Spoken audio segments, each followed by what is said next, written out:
Hello and welcome back to another episode of Critical Reactions with your host, Bryan. We're going to wrap up this week with an album review, which is where we go through an album track by track, exploring each song in isolation and its part within the larger whole. Today we're going to be looking at a group that I believe is pronounced Hypnos, though we do have a 5 instead of an E.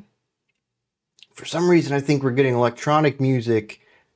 And the album called Acid Mist Tomorrow isn't really helping too much with that assumption. However, this album art is not very electronic-y to me. So, I don't know. Let's dive into this. We are listening to the 2022 re-edition. We have 5 songs on here at 55 minutes of music. A lot of longer tracks here. Let's dive straight in with the title track, Acid Mist Tomorrow.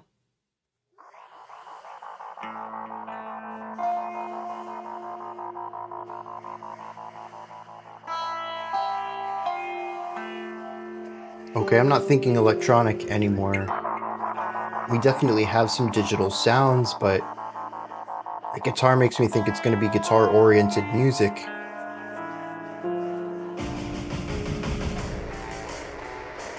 Oh, that's very metal.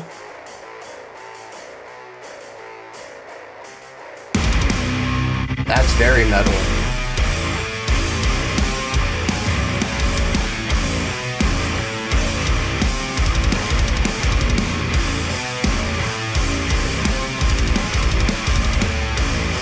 Yeah, so we have a 6-beat phrase. It's very, a bit slower, but very sharp.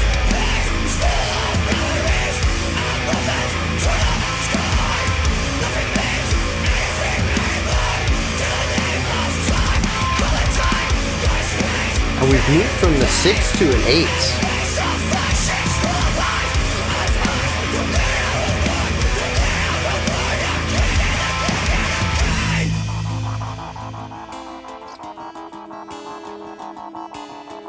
Very eerie, especially with the frog noise on the synth. Yeah, dude, that's tense.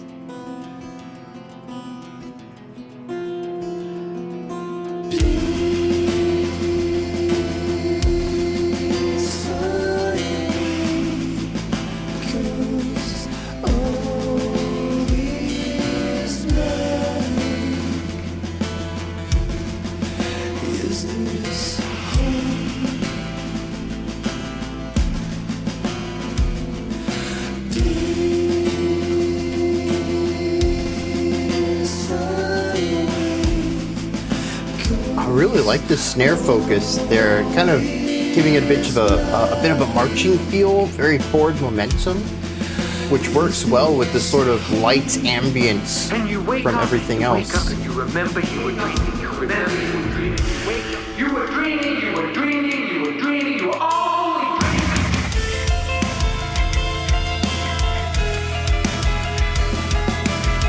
Yeah. An interesting mix of harmony here. There's definitely a bit of a darker rock sounds, but a little tad bit of flamenco in the note choices as well.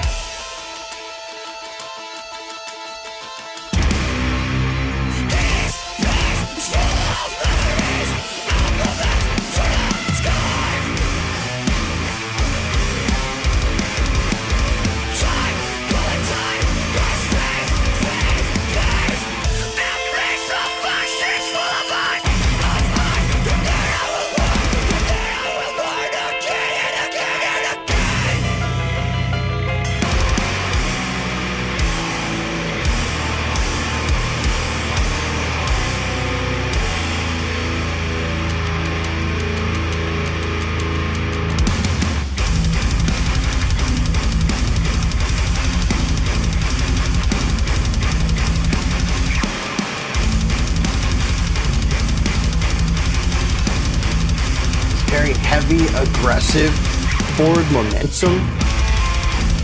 It's not a quick pace, but it's definitely pushing towards that direction.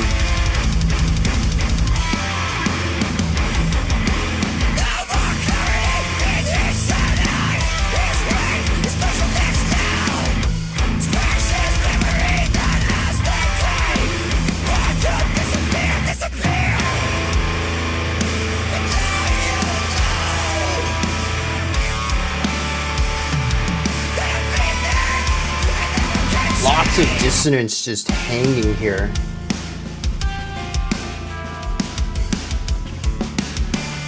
A sharp shift into this idea, but one that accentuates the difference between the two being heavier and grittier, and this one being lighter and darker, moodier. Love the ghost note work. J'ai retrouvé le calme.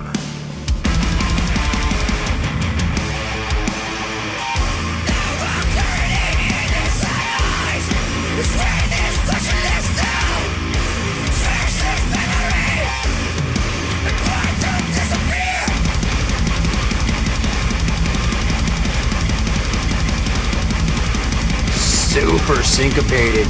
Golly.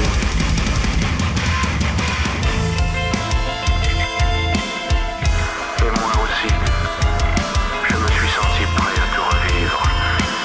Comme si cette grande colère m'avait purgé du mal, vidé d'espoir.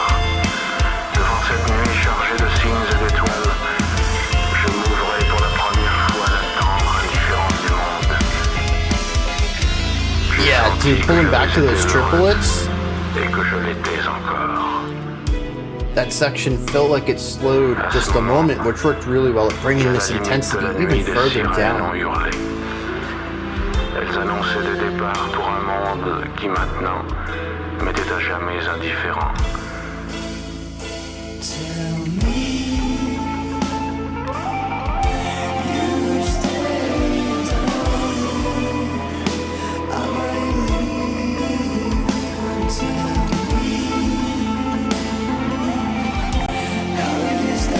There's a really interesting softness to the picking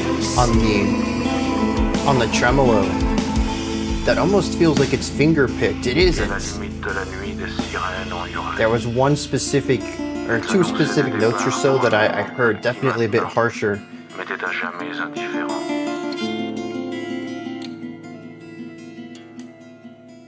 In the sky, there's an open eyelids, ready to die, please.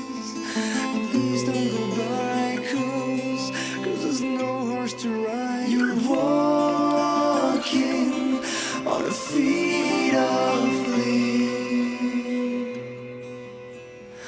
They are black and dry day. Love the dynamics, that swell.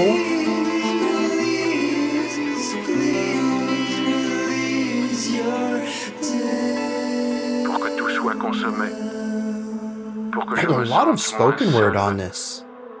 Il me restait à souhaiter qu'il y ait beaucoup de spectateurs le jour de mon exécution et qu'ils m'accueillent avec des cris de haine.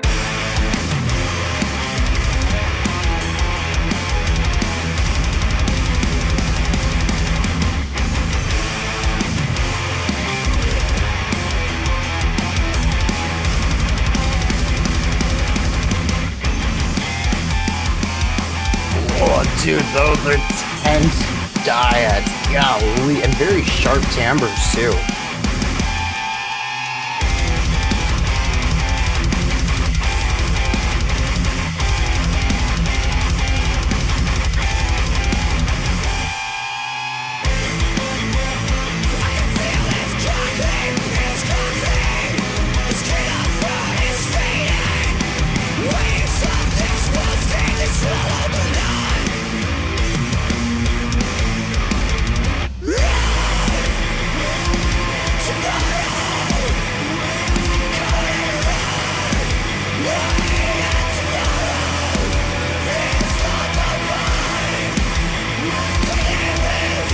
I love the separation between the two vocal lines.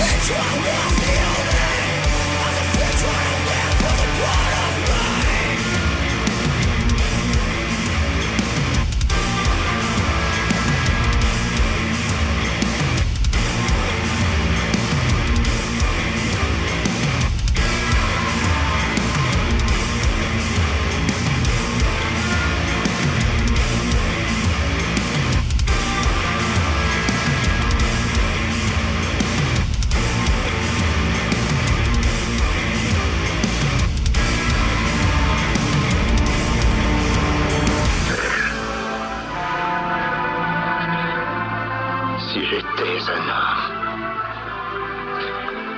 sans doute, je ferais les choses que vous me dites. I assume that all of the French spoken word parts are sampled Mais from le somewhere. pauvre bête, Oh, I think we had English spoken word in there as well, closer to the beginning. Was that sampled que se also? coucher par terre et mourir.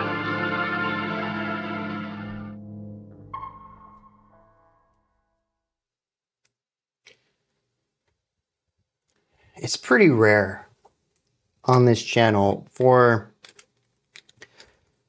us to start going through an album and the first song's over, and rather than getting excited about pausing the album and talking about it, my instinct says, screw it, dude. Let's just listen to the whole thing straight, because I really love this. I don't want to wait 30 minutes or whatever, because there's a lot to talk about in this track. I'm sure it's going to be a rather lengthy analysis segment. I don't want to wait 30 minutes to get to the next song, though. And I'm not going to want to wait 15 to 30 minutes after that one to get to the next. I don't want to talk about this because I just want to experience it.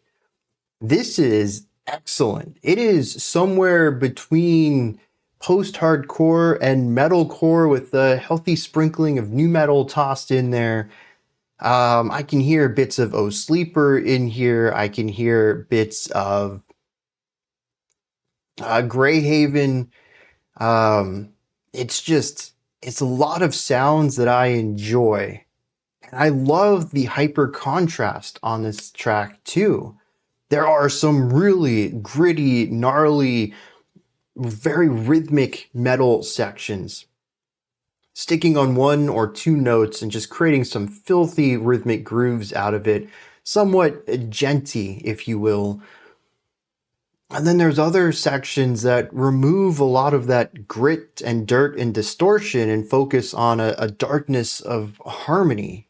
A lot of the clean electric sections of this album, they don't really let go of the heaviness, the weight. They just choose to express it in a different way. But frequently in these sections, we will hear completely different techniques, completely different compositional devices, completely different vocal work. The guitars sound different. They're played differently. The harmonies we hear are different. The vocals that we hear are different, but it never hits a point where it's distanced from the heavier moments. It all feels interconnected. And despite the generally harsh transitions through a lot of this track, I feel like it's typically a harsh transition into a more aggressive or into a less aggressive section. And it's the very sharp division there, moving from intense weight and grit, weight of sound, and pushing towards weight of atmosphere and darker, gloomier harmonies. And it's that massive shift away from the size and the largeness that makes those moments work. But they're also paired well with some sections that have nice growth into ideas. There's that one wonderful swell that started to amplify into a much larger section. And we do have crossfades in here as well to sort of allow an energy to taper out while we refocus on something lighter. So it's not like we exclusively have harsh transitions in here. They are balanced out by contrast with the opposite, smooth transitions. And I think a lot of this track is about that concept of balance. Emotionally, it's all weighty, it's all heavy, but it's balanced because it presents that weight and that heft in different manners. But everything else about the song, I think, as far as size, energy, cadence, sonic representation, all of it is balanced really well here. There are some ultra filthy, heavy, gnarly sections that just, it's a snake face moment stuff. But then there's really darkly beautiful moments in this track too. And all of the things in between sort of create this spectrum that at least this song we listen to exists within. Whether it is dynamics or timbre or sonic weight, production grit. There is contrast all over the place on this track, and I'm a huge fan of that. And one thing that I really loved is that I don't really feel there was any moment that was hashtag ruined by metal. Just a fun little thing I have where I feel like with some bands, lighter, maybe acoustic or clean electric guitar sections are short-lived and quickly interrupted by returning to the metal. You know, back to your regularly scheduled sound kind of idea. And I thought that this track in particular, I think might have even favored the lighter sound a bit more than the heavier one, but it was still really close to being even, maybe like a 60-40 split rather than a 50-50. And that works really well for me. And then at the end, of course, we kind of bring a lot of the ideas together. We have a lighter guitar tone that's mixed with a grittier, heavier one. We have clean vocals alongside harshes. And those two, what I liked about it is that they weren't perfectly in sync rhythmically. Sometimes they would come in a little early, or the cleans would hold out a note that the harshes wouldn't. They'd bring a bit more of a staccato sound to it, where the cleans would bring in more of a legato sound. And it creates this, once again, this division there. I really enjoy what this song is doing. Just sonically, it hits my ears, dopamine's firing off. This isn't purely analytical for me. There's a lot of music that I enjoy from that intellectual perspective of they're doing really cool things, and from a musician standpoint or a compositional standpoint, I'm enjoying this. But this is casual listening right here. That's not to say that I didn't listen more intently than I would if I didn't have the camera on in front of me, but I am certainly enjoying this on a casual level. Whatever sounds they're making is hitting my ears, and I'm enjoying that. Now, on a more technical level, this song is pretty much broken into two general ideas. More rhythmically technical and heavy, and more mechanic... No, that's not a right word either. I guess we can go with more atmospherically technical. The heavier sections of this track have immense size, immense grit, really low down. I mean, I guess probably all the strings are down tuned, but it sounds heavier. They're really focusing on the lower end of the instruments. A lot of these sections tend to focus on just 1, 2, maybe 3 notes, really emphasizing a weight and a lowness of pitch, and focusing primarily on rhythmic ideas. A lot of these sections are super groovy in syncopated ways,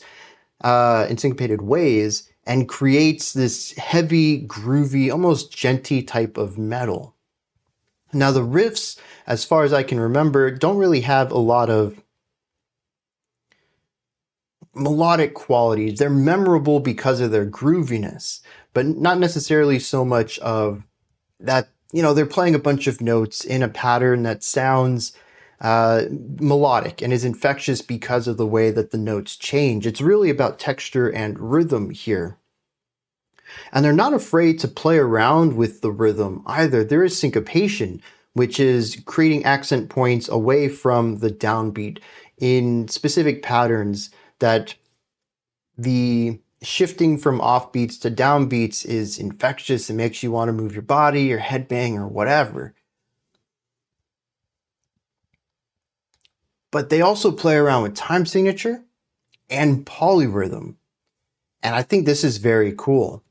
We kicked the song off with a 6-beat phrase and then expanded that into an 8-beat phrase once the vocals came in for a standard 4/4.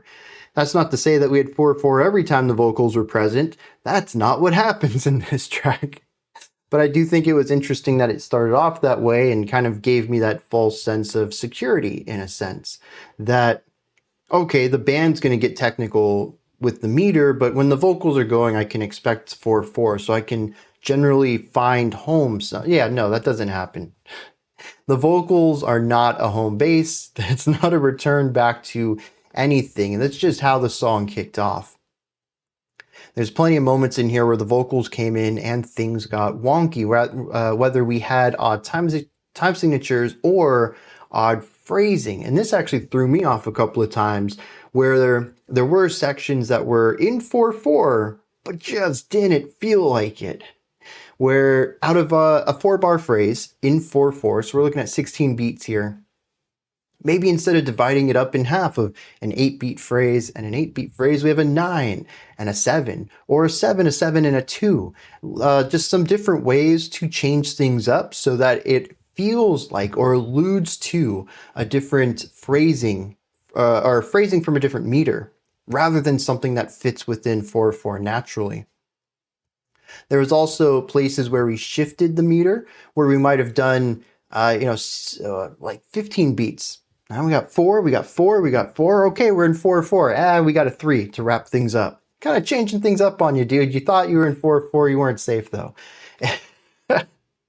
And there's just a lot of temporal elements going on. But there's also polyrhythm too. The drummer loves to introduce time phrases that don't necessarily fit the basic 4/4 time feel. And that's in sections where we actually have this 4/4 feel. But they love to play with triplets. They love to bring in some secondary time feels. Like if we're in 4/4, maybe we're just going to count this section with hits of 5 in it for a little bit. Instead of focusing on 4 beats per measure, we're going to focus on 5, though the bar still only has 4. So there's going to be this friction against what the drums are playing and what the actual backbeat is. They also reach some incredibly filthy rhythmic devices, full band ideas when they're in those groovier moments with all the syncopation in it. And we had one towards the end, and it just stands out to me because it was rhythmically disgusting how they came up with this groove and how it fits against the backbeat. Very intricate stuff, very groovy stuff, very filthy stuff. The heavy parts of this track are kind of one note if you're going to explore what it's doing. Pretty much every time you hear the heavy parts, the distortion kick in, the screams kicking in, it's going to be heavy, it's going to be groovy, and it's going to focus on rhythm. That's it. I don't think there's much deviation in what these heavy sections are seeking to accomplish. The rhythms themselves, they're going to change. The riffs themselves, they're going to change. But what they're aiming to accomplish is consistent across the entire track. And so I think it works as a counter to the clean sections, which tend to focus on differing atmospheres, differing techniques, differing sonic palettes. We had harsh vocals over clean electric guitar sections. We had simple rising and falling eighth note picking. We had tremolo picking. We brought in quasi-flamenco stuff at one time. And then there was another section that almost sounded like Spanish guitar work. The instrument didn't feel like a Spanish guitar. I think it was still just a typical electric with clean setting, but what they were playing kind of felt like what I would expect someone to play on a Spanish guitar. So there's some interesting influences coming into the lighter sections. We also have counterpoint in these where we might have a guitar riff going on and a vocal idea, and they're going to be distinct. The drum work in these sections are fantastic. They're usually a bit less heavy-handed than the heavier sections, but more technically impressive, at least from my perspective, due to the increase of variety and technical skill at maybe a less spectacle level.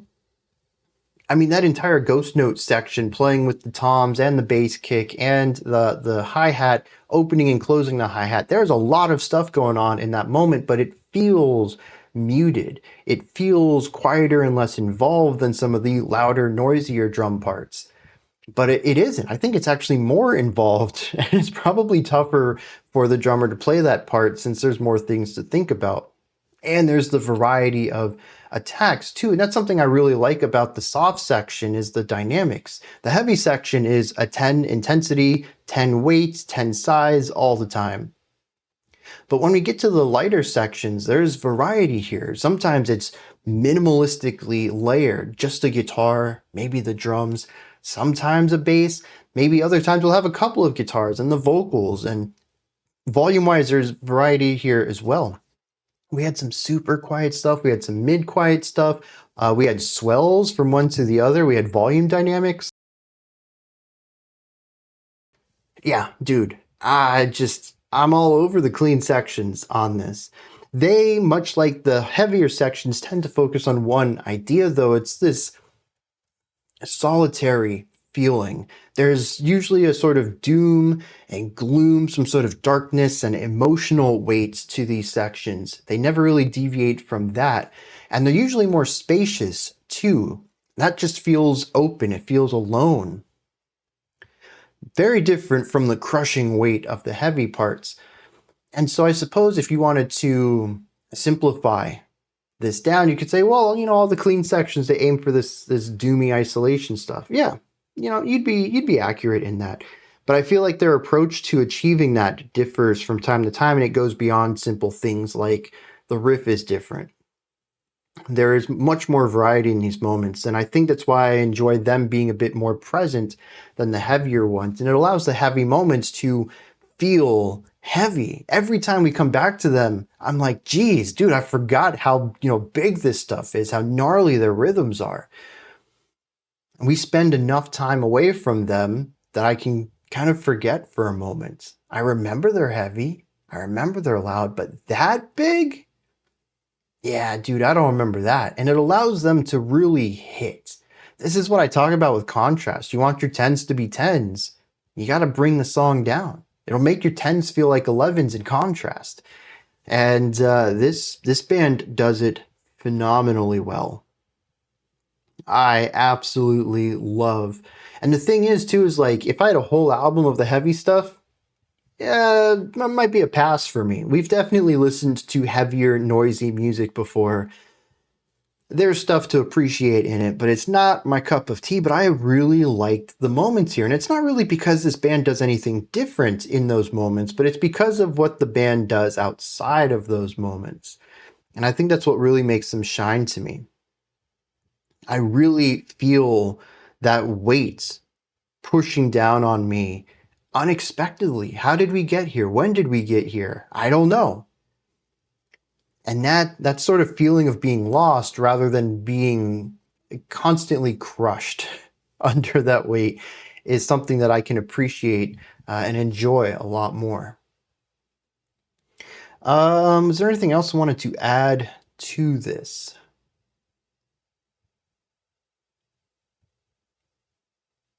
I don't think so as of right now. Maybe something will pop up in my brain. I know that was a more surface level. I didn't really talk about any specific moment in this track, and I don't have an overarching analysis of this. Beyond just crushing weight and isolation, maybe a general feeling of despair throughout this track, but I don't have a nice narrative to pull me through this. It was just a lot of sick ideas, one right after another. And I was here for the experience more so than any sort of narrative story to it. So speaking about narratives, let's dive into some lyrics on it, see what's going on there. I'll be completely honest here. I have no idea what I just read. The French sections, there's quite a few of them. A majority of them are an extract from the ending of a novel by Albert Camus called L'étranger, which is French, translates to the stranger. The final quote in this, oh, you know what? It says from a novel, though. So it's not a sample. When did this come out? 2012? I wonder if there was a film or television version.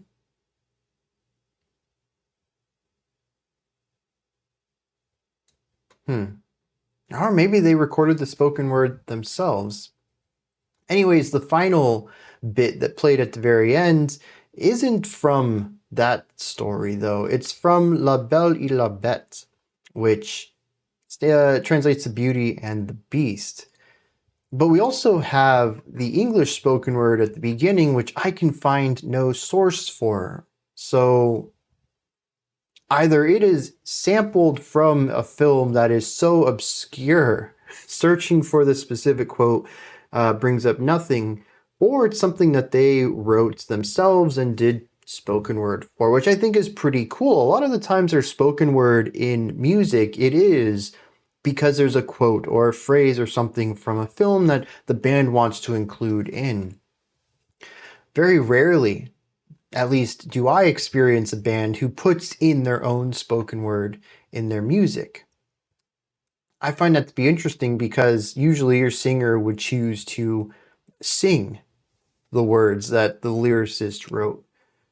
And here it seems that the decision was not to sing it, though it still is in quotes, much like the samples from the rest of the sampled parts. So kind of makes me think it is a quote of somewhere, and I couldn't find the source for some reason. Aside from that, though, like I said, I don't know what's going on here. There's actually a lot of repetition to this. The first stanza that we read is actually also the second stanza, word for word. It says, "This place is full of memories, a movement to the scars. Nothing means anything anymore. Tell the name of time, call it time, call it space, space, a place of ashes full of eyes, and from there I will be born again and again and again." ... Presumably, this rebirth process is something that exists forever. A place where nothing means anything, where time can be space, it can be a place, and there's eyes everywhere, and it's full of memories.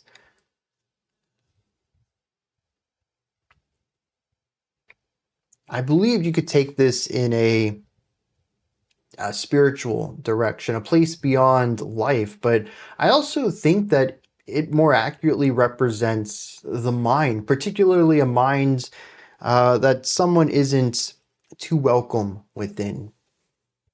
Talks about it being a place of memories, but where nothing means anything. We also talk about waking up in the English spoken word sample part. Says, "Can you wake up? You wake up and remember you were dreaming. You were awfully dreaming." And I think that there is a part of being in the minds that shows up a couple of times throughout this track. And I believe that that's what this opening stanza is presenting. Now, the idea of eyes being everywhere is interesting. It could be that someone's mind tends to work against them, they feel like they are constantly being watched by themselves, waiting for themselves to trip up, this type of almost like depressive paranoia, the mind finding ways to put the self down, waiting for them to make a mistake that they can hold over themselves.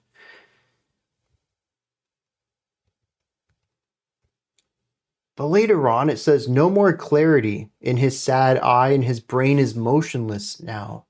Sparse is his memory, that as the day he was born to disappear.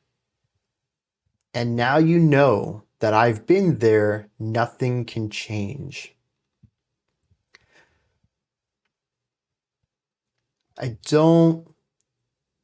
I'm lost here. We repeat this stanza one more time. In between this, though, we do have some of the French spoken word sections.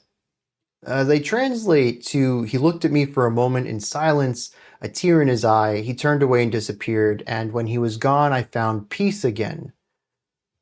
And I too felt ready to relive it all again, as if this great anger had purged me of evil, empty of hope. I opened myself for the first time to the tender indifference of the world. And I had been happy, for at that moment I heard sirens wailing.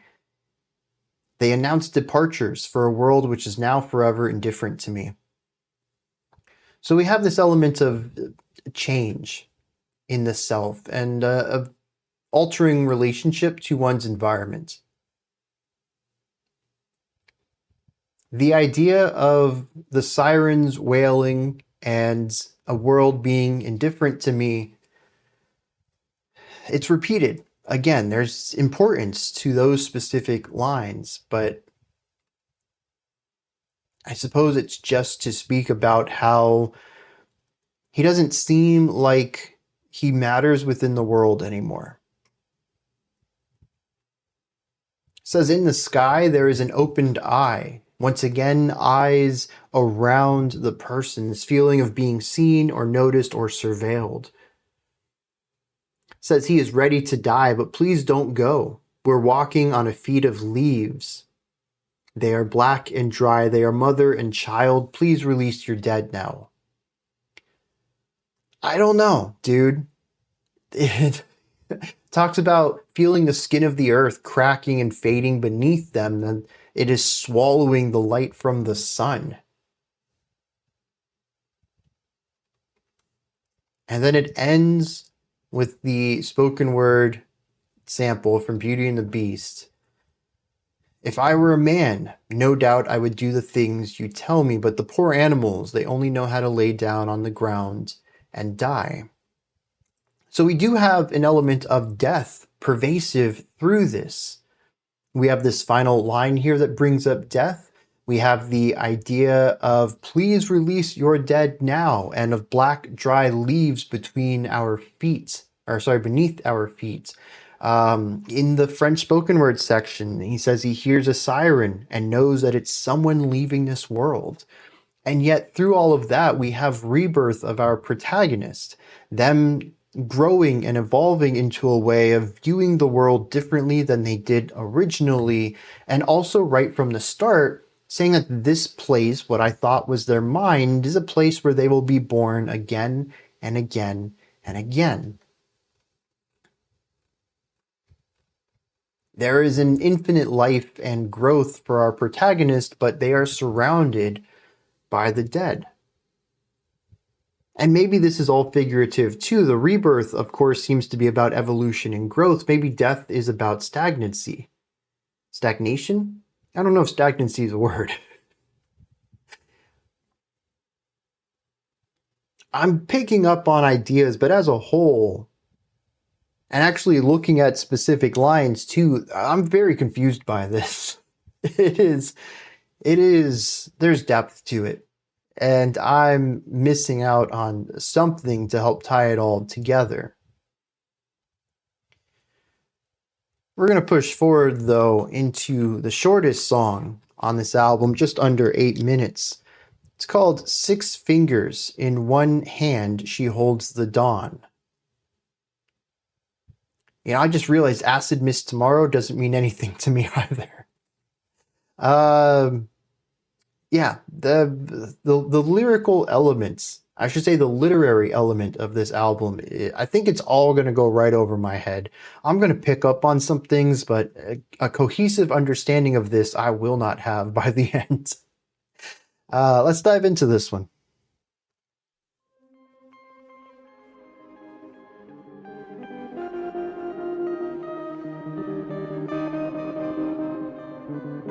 Oh, also something interesting is that on the original album, many of these songs are broken up.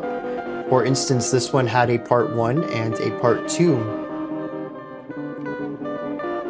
I think it was this one. Story of the Eye, which is track 3, was broken up into a few different tracks. I think that was a 3-parter.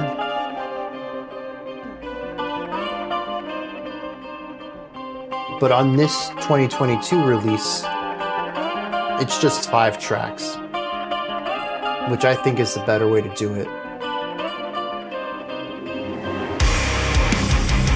Yeah, a little bit of tension to that, but more of a peaceful opening leading it. Oh, dude. And then drop it back out. Yeah.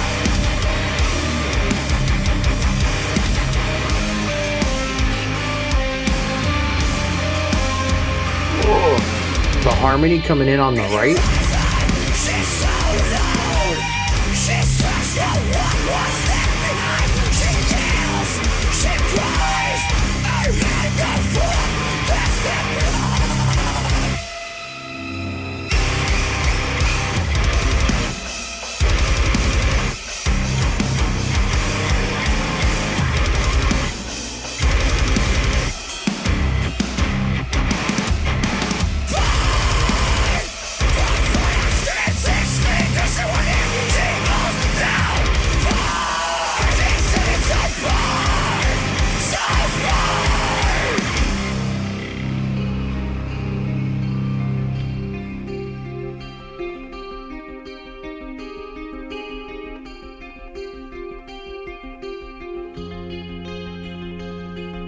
Beautiful.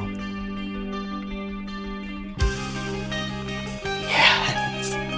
Yes, 100 times.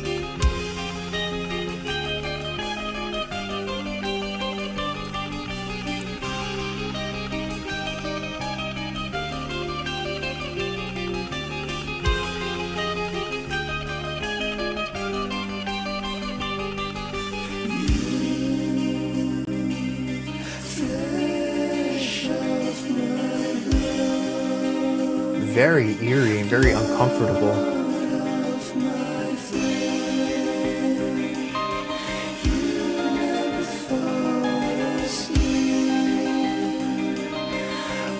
I love that guitar line. Il a vécu tantôt gai comme un sansonnet, More samples. retour amoureux, insoucieux et tendre, tantôt sombre et rêveur comme un triste clitandre. Un jour il entendit qu'à sa porte on sonnait. C'était la mort. Alors il la pria d'attendre qu'il eût posé le poing à son dernier sonnet. Et puis sans s'émouvoir, il s'en alla s'étendre au fond du coffre froid où son corps frissonnait. Et quand vint le moment, là de cette vie, un soir d'hiver, enfin l'âme lui fut ravie. Il s'en alla à 10 ans. Pourquoi suis-je venu? Cause no one escaped. Oh, a fake out. Cause no one escaped. Baby, don't worry, 'cause there's no one escape.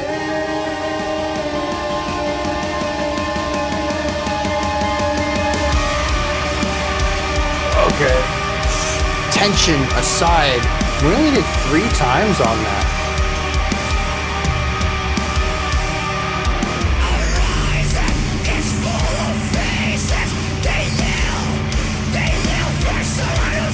There's that polymeter right there.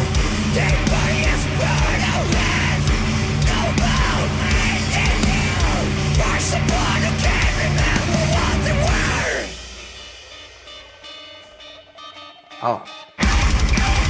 1 bar early on that.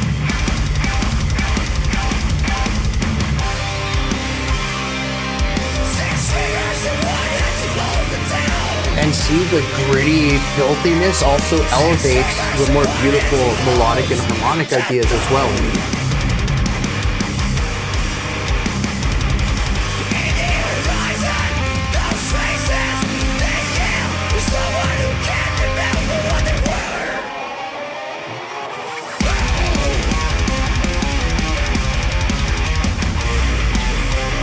Oh, what was that? 7-beat phrases cut to half time is just impossible to follow on a first time.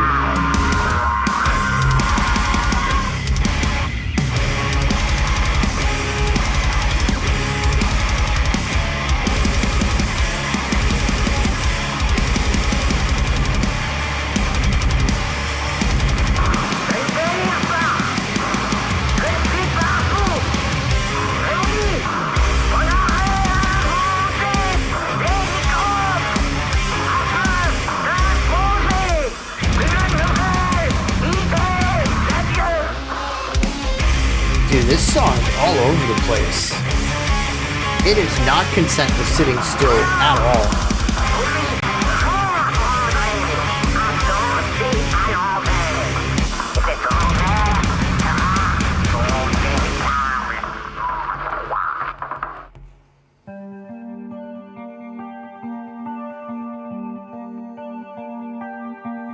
Saving madness cast by leafless trees.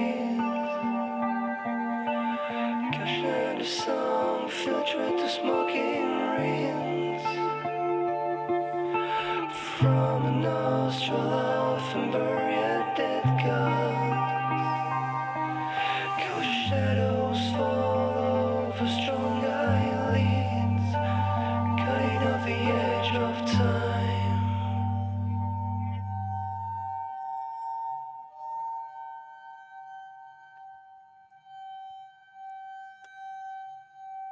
all of that energy lost for what feels somber.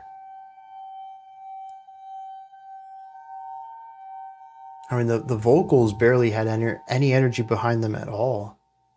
And then we just end on a wind chime drone.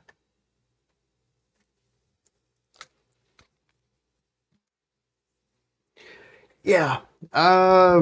This song,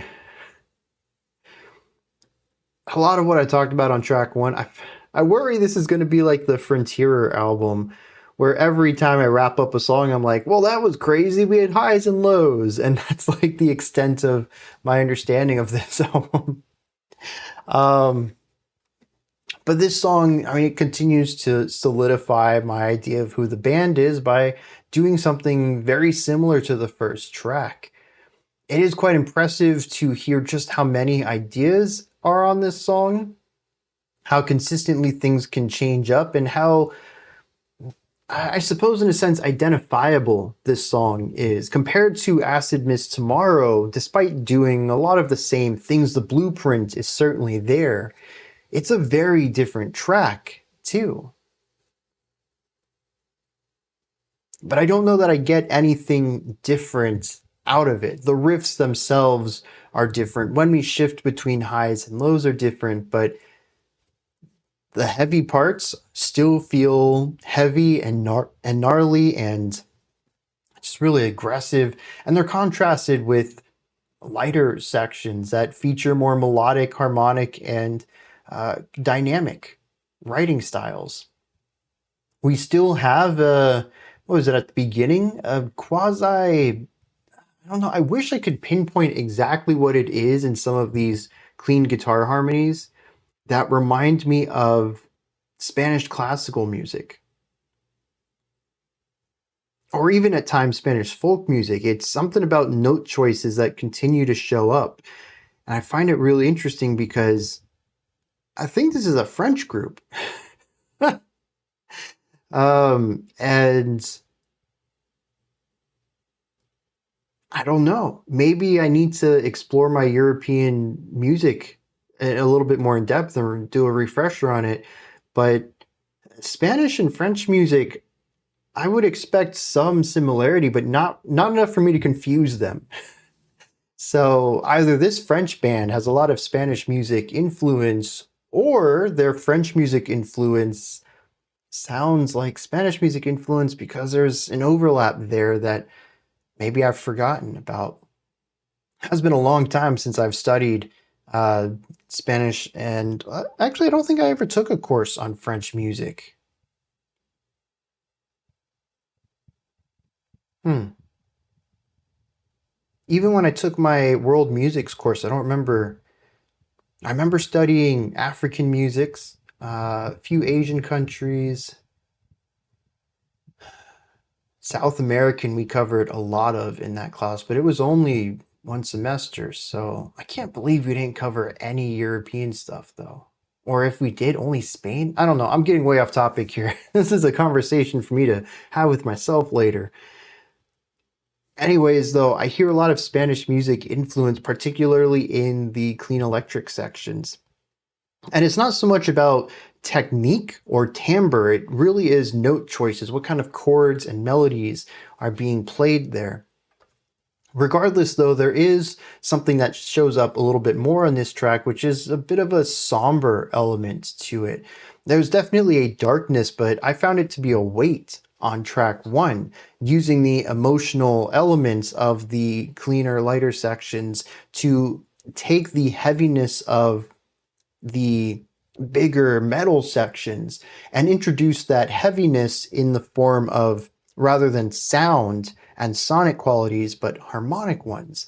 Here, though, it's not really a darkness that's supposed to feel like a weight pushed down upon me. It feels somber and melancholic. It does present a little bit of a different side for this song than the first track, particularly in these moments. But when we get out of these moments and we hit the heavy stuff, this feels pretty much identical to the first track. And I think a lot of that's just going to be more of that metalcore rhythmic. I guess it's more of like a progressive metalcore sound, maybe. That's just very rhythmic, groovy, and texture based. And there's a lot of that on this track. I actually feel like where the first song is maybe 60-40 in favor of the clean sections, this one's probably more focused, or at least I feel like it was more focused on the heavy parts. Might just be that the heavy parts were even gnarlier this time around, as something that stands out on this track more than the previous is the use of dissonance, of actually heavily dissonant dyads, I'm going to assume for most of this, 2-note chords. They are all over the place and they play with that tension so much. This song makes me feel way more uneasy than the first one did. And I actually like that. Like I mentioned, the blueprint for these sections is pretty much the same as the first track, but it's these little things that help it feel more, or help it feel diverse. And like I mentioned, it's a very different sound between the two of them. It gives it a defining characteristic where I can listen to this and I'm like, yeah, dude, that's not Acid Mist Tomorrow. It does these things too often for that track. I'm curious how much you could actually do with this. I'm curious just how different these tracks are going to be. Will I be able to, after a first time listen, hear one of the tracks again and define it? Yeah, that's definitely, Story of the Eye, track 3 or something like that. Rather than saying, well, it definitely came off of the Acid Mist Tomorrow album. Which I guess leads into one other aspect here, is that we've listened to almost 20 minutes, so almost 2/5 of this album.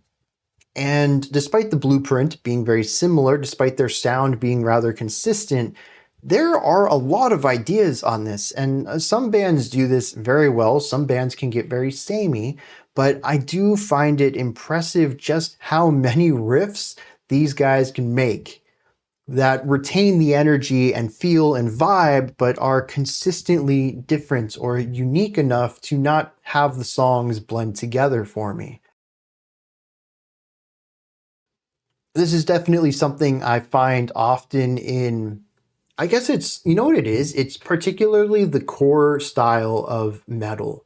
Whether it's, well, I guess mathcore is not metal, but I kind of put it in that same category of extreme metal because emotionally it's very similar for me. But noisier post-hardcore, mathcore, this progressive metalcore stuff, they're all very noisy styles of music and not really focusing too much on melody, a lot of focus on texture and rhythm. And yet there are some bands like Hypno5e here that just seem to have riffs up their sleeve for days. And they're not all super similar. Every time we got a new riff on him, like, dude, that's another gnarly one. I find that to be really impressive how consistently, I guess the word would be, unique I think is too far in that direction, but at least identifiable. The riffs don't merge together into one another on any of these tracks that we've listened to so far. And yet none of the riffs really sound bad either. They're all consistently great and groovy and filthy and stank face worthy. But they're fresh enough. How do you make 50 minutes when you're putting, 5, 6, 7 riffs in each track? That blows my mind. Maybe it's because I come from a more melodic direction where I'm not worrying too much about riffs because I'm worried about the emotional harmonies and what the stories of the melodies are telling. I don't need to worry about how cool a riff sounds and if it's, distinguishable from another riff I've written. But I find it really impressive when a band can do this. Just constantly pump out great riffs. Let's hit some lyrics on 6 fingers in one hand. She holds the dawn. That's just, what a title.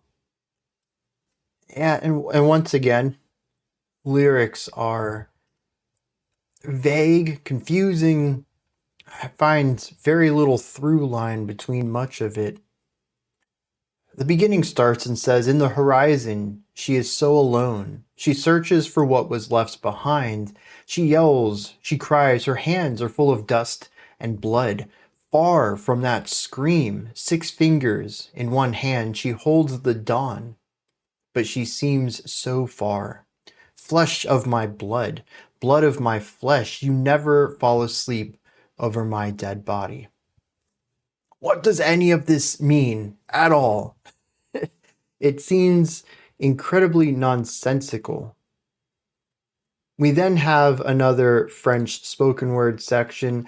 This one talks about a man who was incredibly happy and carefree, sometimes somber.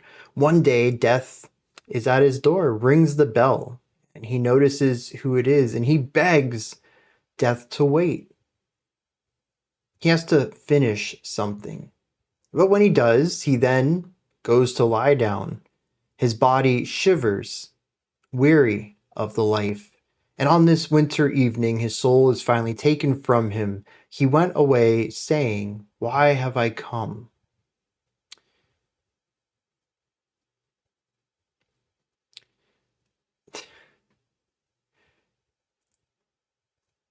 An interesting philosophical element here of someone who wanted just a few more minutes of life to complete something and then wondered what their purpose of life was at all.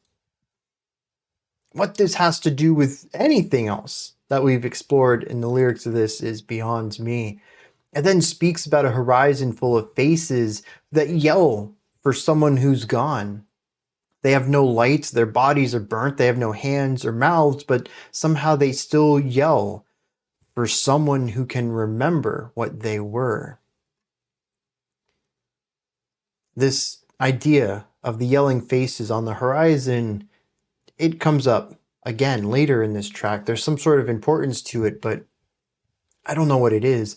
We have another spoken word section once again in French, and "Man is sick because he is badly built, but I am not mad. They invented microbes to impose a new idea of God. Then you will teach him to dance backwards again, and this backward side will be his true right side." Yeah, no, dude, that's just nonsense to me. That's word salad right there. I don't understand that. Maybe there's some deeper meaning to that if you can connect all of these elements, but I can't. They seem so disconnected. So we're 2 for 2 on songs that have left me confuzzled. Let's see what's going on with this track 3 here, "Story of the Eye," which is interesting coming off of the last track that spoke frequently about, well, not the last one, track 1 spoke frequently about eyes around them feeling surveilled all of the time.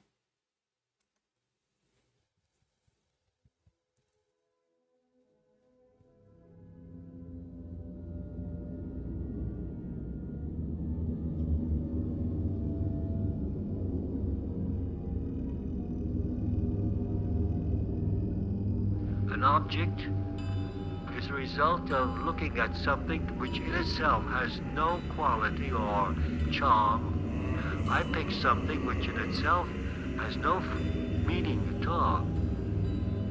I disregard completely the aesthetic quality of the object. I'm against craftsmanship. I say the world is full of wonderful craftsmen, but there are very few practical dreamers. In the early days in Paris when I first came over and I passed by a hardware shop and I saw a flat iron in the window, I said, there's an object which is almost invisible. Maybe I could do something with that. What could I do is to add something in it that was provocative.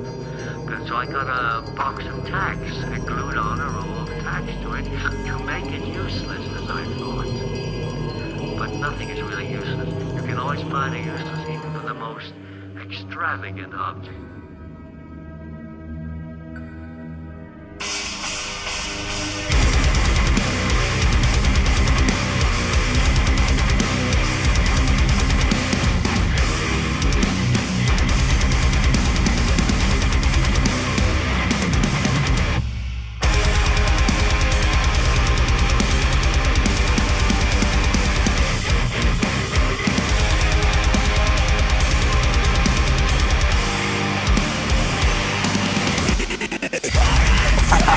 That was nice.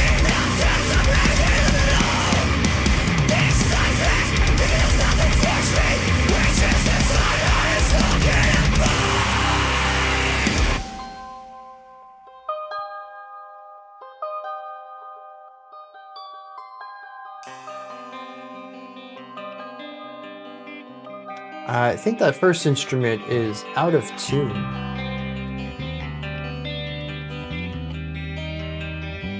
Yeah, this is playing a very similar pattern, a little expanded. Same core notes though, nowhere near as dissonant. I see nakedness, I see silence, I can hear you. I hear blow that screams and screams. Love the expressiveness of the drum kit.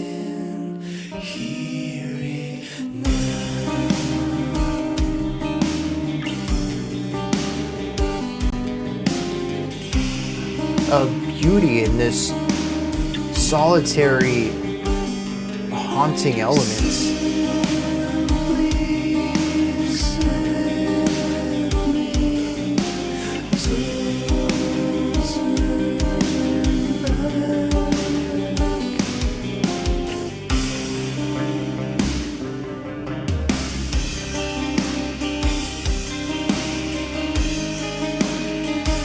There's also something not introspective, but inquisitive about this.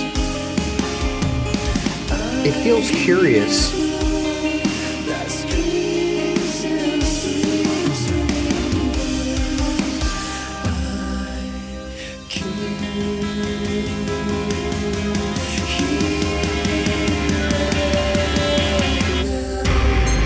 I The delayed downbeat.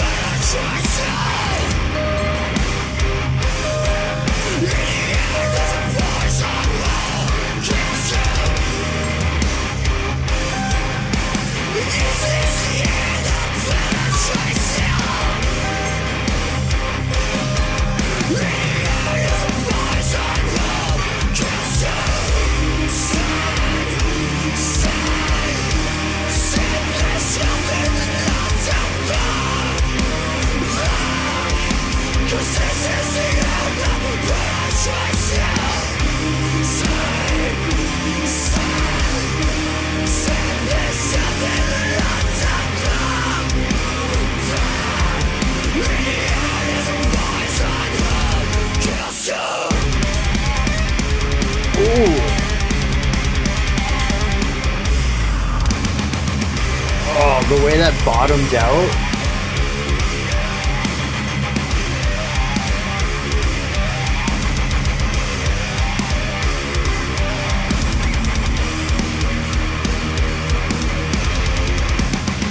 Et si je vous le foutais là, bientôt, et savez-vous ce que c'est en jeu, avec la corotte?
violin. Something about the heavy reverb at the beginning made me think it was a double reeded instrument.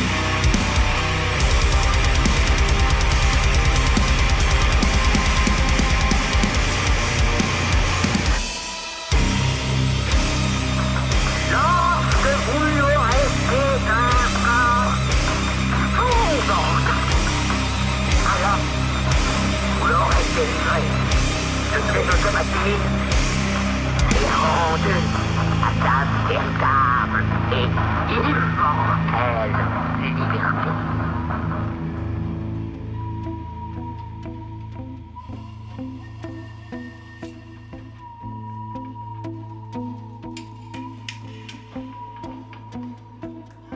This is an interesting track because it doesn't have as many of the core elements to it. This one feels more in the realm of a purer version of metal.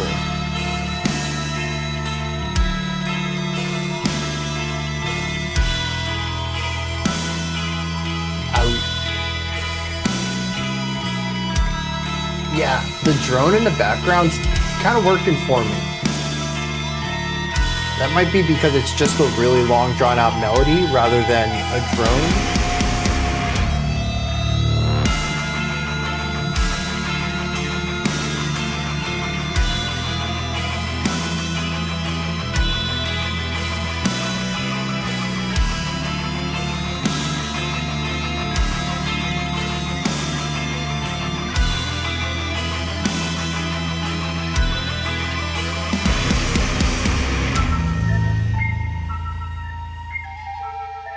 I think this is one of the longest segments that we've continued a musical idea.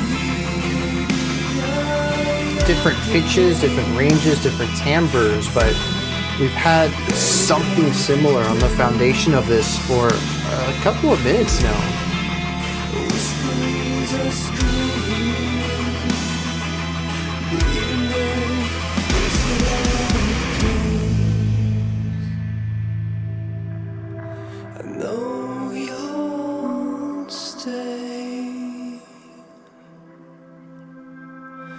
Loneliness is not the same here. It's over for today. Now again. Ooh.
It's an interesting track.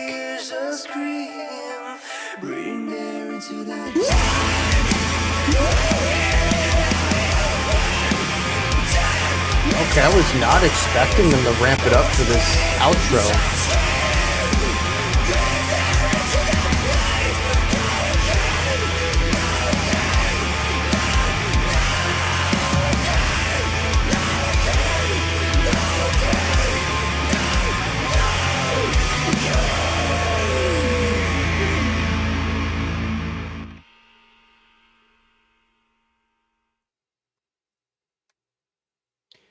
Yeah, I had mentioned that's an interesting track, and I think a lot of that comes down to the lack of heaviness in it.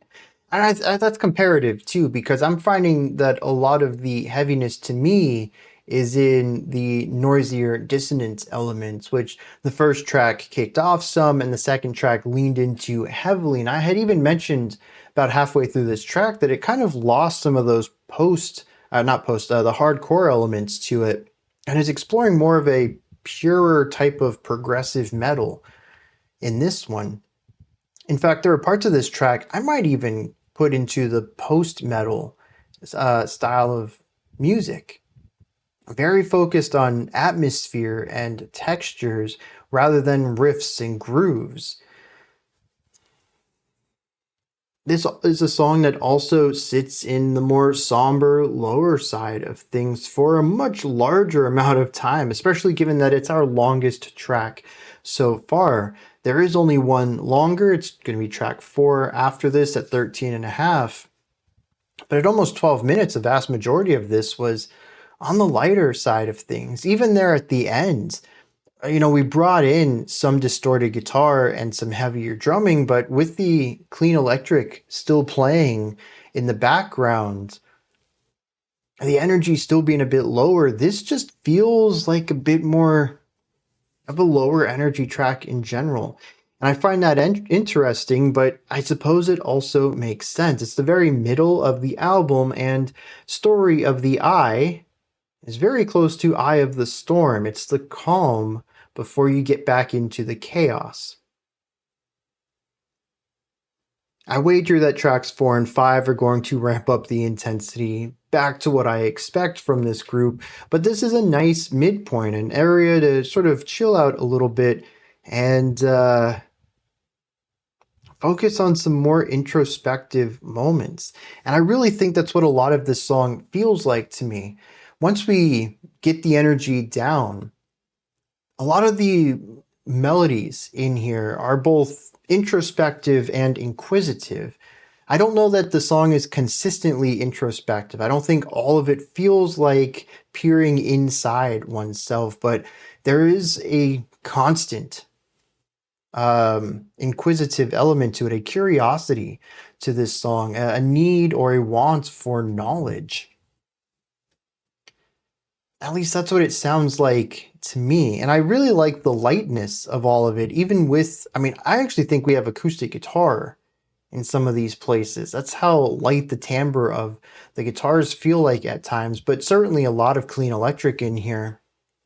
And it just feels timid. A lot of this song does, especially when we get to the vocals as well. And they're very light, airy, longer held out notes. Just, it feels like it lacks definition. It lacks physicality. And that puts a lot of it into my mind at least, into a spiritual or cognitive element. Something beyond the physical plane and into the mental one. And when I pair that with the light playing that we have on the guitars and the note choices through a lot of these passages, it creates this inquisitive element. To me, that just pairs well with this feeling of almost cerebral or thoughtfulness. It very much is, to me, a track of the mind. And I find that to be rather consistent throughout. Even when we get to the heavier sections, they're short-lived. But I also don't think that they are as heavy as earlier ones. And I think a lot of this comes down to more consonant harmonies and less jagged rhythmic devices. I didn't do stank face once on this. And it's not because we never hit any heavy sections, just the heavy sections are very palatable compared to what we've heard in the previous tracks. By contrast, this is an incredibly light song from start to finish. But there's also something else about this track too that stands out to me. It's haunting.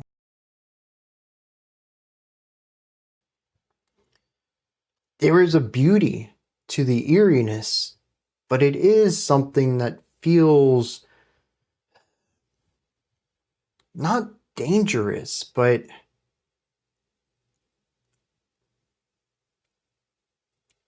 what's the word I want? and not something that's supposed to be obtained either. I think that's where the haunting part comes in. Whatever knowledge is sought out here, it's not dangerous knowledge, but it's also not knowledge just anyone is supposed to have. At least that's what all the parts of the song kind of stay to me. But I do like how it stays generally low energy too. The stakes never really get too intense, too high. It's a rather grounded, rooted song for being as haunting and as eerie as it consistently is throughout this track. And to me, that again kind of brings the stakes down a little bit. It is haunting, but it's not dangerous. I don't know what all of this is supposed to mean or how that works with the concept of the story of the eye. I don't really get an element of paranoia or surveillance out of this, so I'm not sure if it's going to line up thematically with some of the ideas from track 1.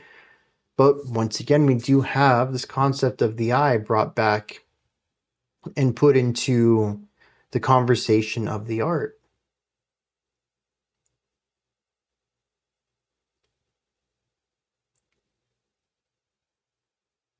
I think that's where I'm going to leave this one then. I know that's not an incredible amount of depth, but once again, we have a lot of really beautiful dual guitar parts, some intricate drum. I love the drumming in all the softer sections of this album. It is just phenomenal. They're so expressive while knowing exactly how to achieve what they're going for. If it's something a bit lighter, they can stay in the moment. Some more intricate cymbal work, trying to keep things small, but even if the rest of the band feels content here and the drummer's job is to create momentum, they can do that without getting intense, without getting a lot of energy into it. They can just create subtle momentum, and it's usually through these melodic drum parts. And I'm just a huge fan of everything the drummer throws down. There's just such control and understanding of what the piece needs. And I'm here for the drummer every moment of this album.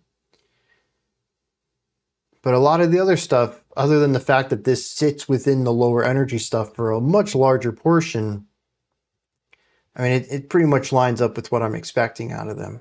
Let's hit some lyrics. They're 3 for 3 with this. I don't know.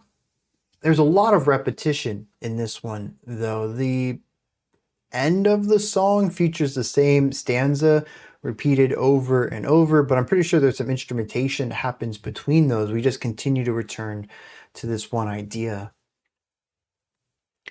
The beginning says, this foreign face that is looking at me, in absence I am hanging alone, this lifeless nakedness that devours me, which is this eye that is looking at me.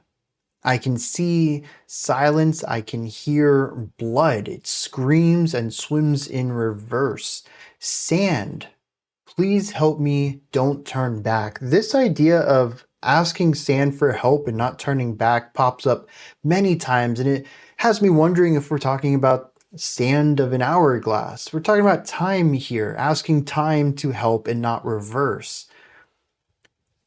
I don't have an answer for that. That's literally a hypothesis that I have nothing else to go on. There's no other line that I can be like, oh yeah, actually it probably is a metaphor for time, because this is all that we ever say about this. Sand, please help me, don't turn back. There is one extension to this though, because this is the air that penetrates. In the air, there is poison that kills. That is the only line that is tied to the sand lines. And technically, the two elements are separated at first. We hear about the sand, then later we hear about the air with the poison, and then we interweave them. But I don't know that the air with the poison in it tells me much about the sand, other than that time is ticking. But he also says, don't turn back. So if we are talking about time, he doesn't want to reverse time. Time needs to go forward, but if time goes forward, the poison kills him. So I don't know. Like I said, I don't have a strong grasp on this. The end of the track, when I mentioned we begin to see the same thing over and over and over, it says, when we hear the eye, there, in that place, a whisper is a scream breathing there into that place. That's repeated over and over and over again. There is one extra line in all of this.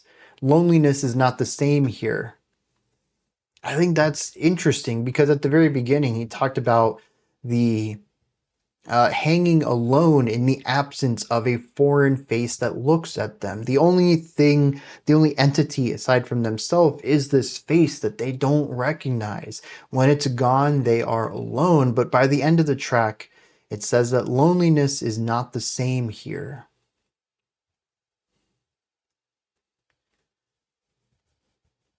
It's all very cerebral. It paints a very vivid, unorthodox, and maybe even non-literal painting of this area. This entire album has spoken about things that I have a tough time coming to terms with, because none of it seems real. None of it even metaphorically works in a context that makes any sense to me, but it does to the narrator, and there is a consistency to the unreality of this album. And I find that in and of itself to be rather interesting. Now, this next track was originally in 3 parts. Instead, we have a 13-minute song on this version of the album. Let's dive into it. And Gehenne, I believe, is how that's pronounced. I will look that up when we do lyrics, I suppose.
It's an enthralling start, filled with silence.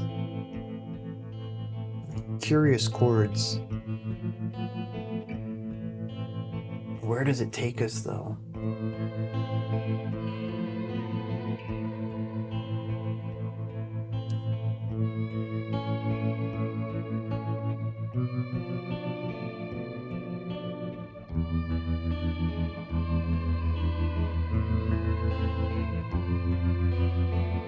It's a nostalgic element to the guitars and violin, is that?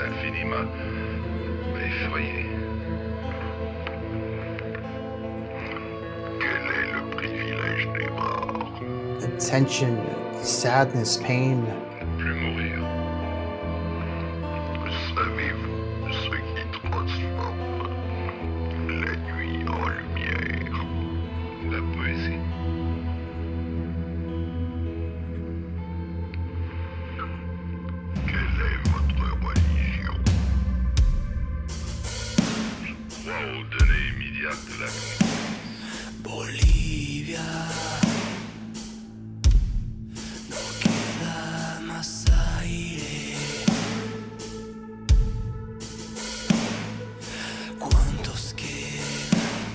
A rather minimal sound here.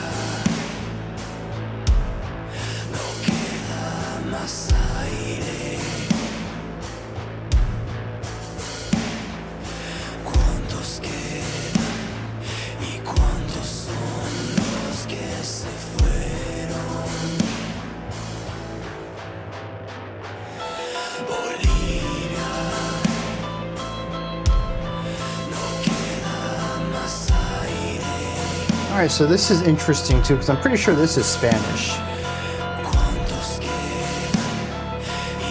So you've had English, Spanish, and French across this album.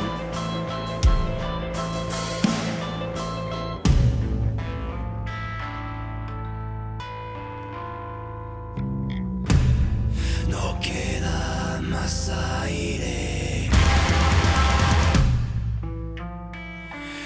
¿Cuántos quedan? ¿Y cuántos son los que se fueron?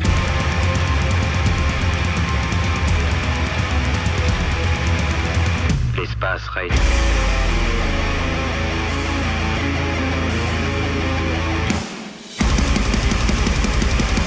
Wow! I think that's the most direct drumming we've heard all album.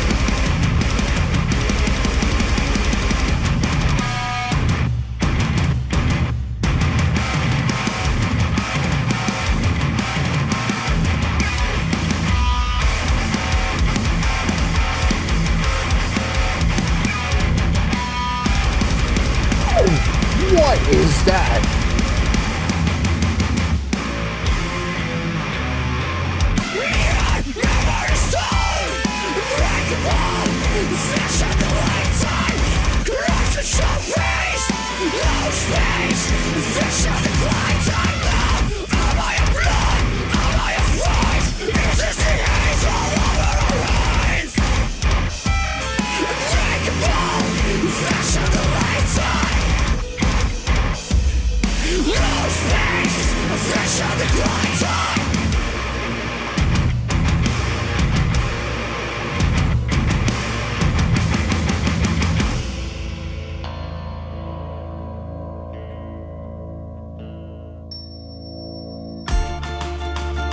Wow.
I love the vocal layers here. It's very twinkly. Not vocal, guitar layers.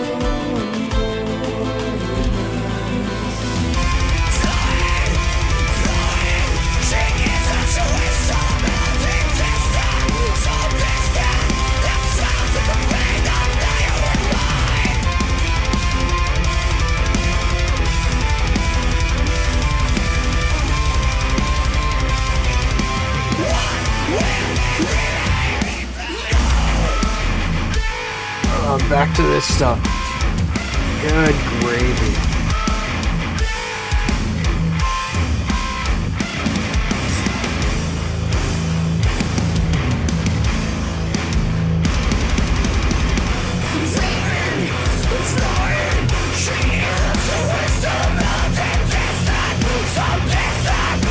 I think that's dissonant, but it's really low pitch dissonance.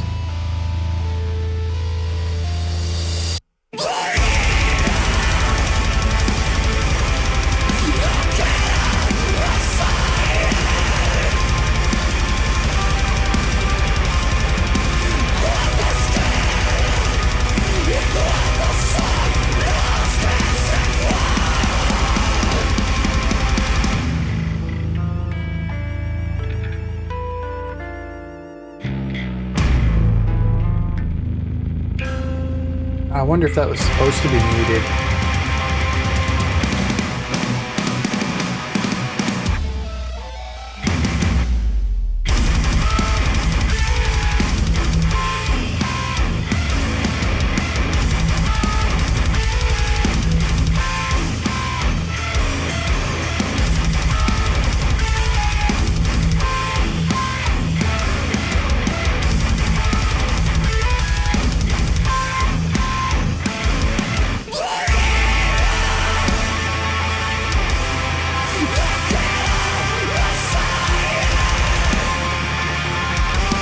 Bring the 16th note stuff in to give us this guitar texture.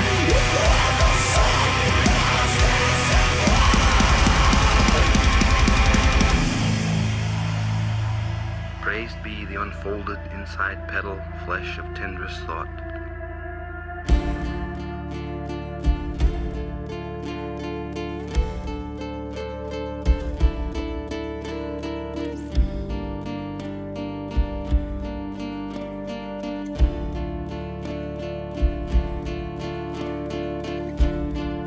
Petrels of the volleying wave valleys idly sing themselves asleep. Praised be delusion, the ripple. Praised be the holy ocean of eternity. Praised be I, writing, dead already and dead again. Dipped in ancid inkle, the flammed of Tim, the Anglo-Oglo-Saxon maneuvers of old poetos. Praised be wood, it is milk. Praised be honey at the source. Praised be the embrace of soft sleep, the valor of angels in valleys of hell on earth below. Praised be the non-ending. Praised be the lights of earthman. Gorgeous moment. Praised be the watchers. I think those are vertical bells too.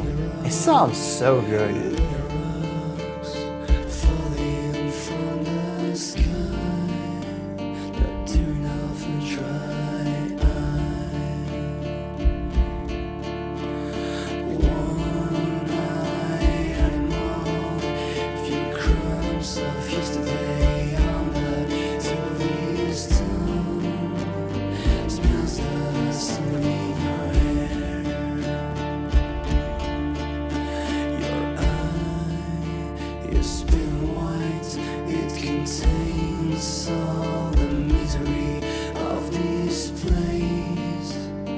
Road finally opens, and it's blindfolded man which cut the face, and the moon says, are they done?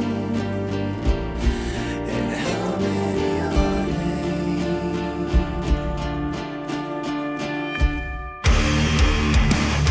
Oh, that was sharp.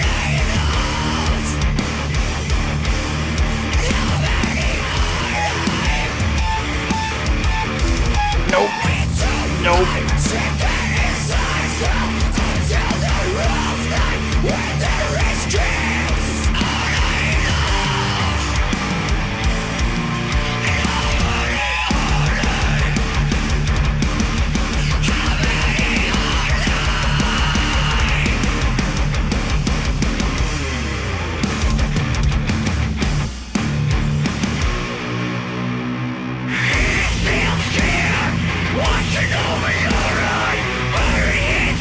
Those layered harshes are really well done.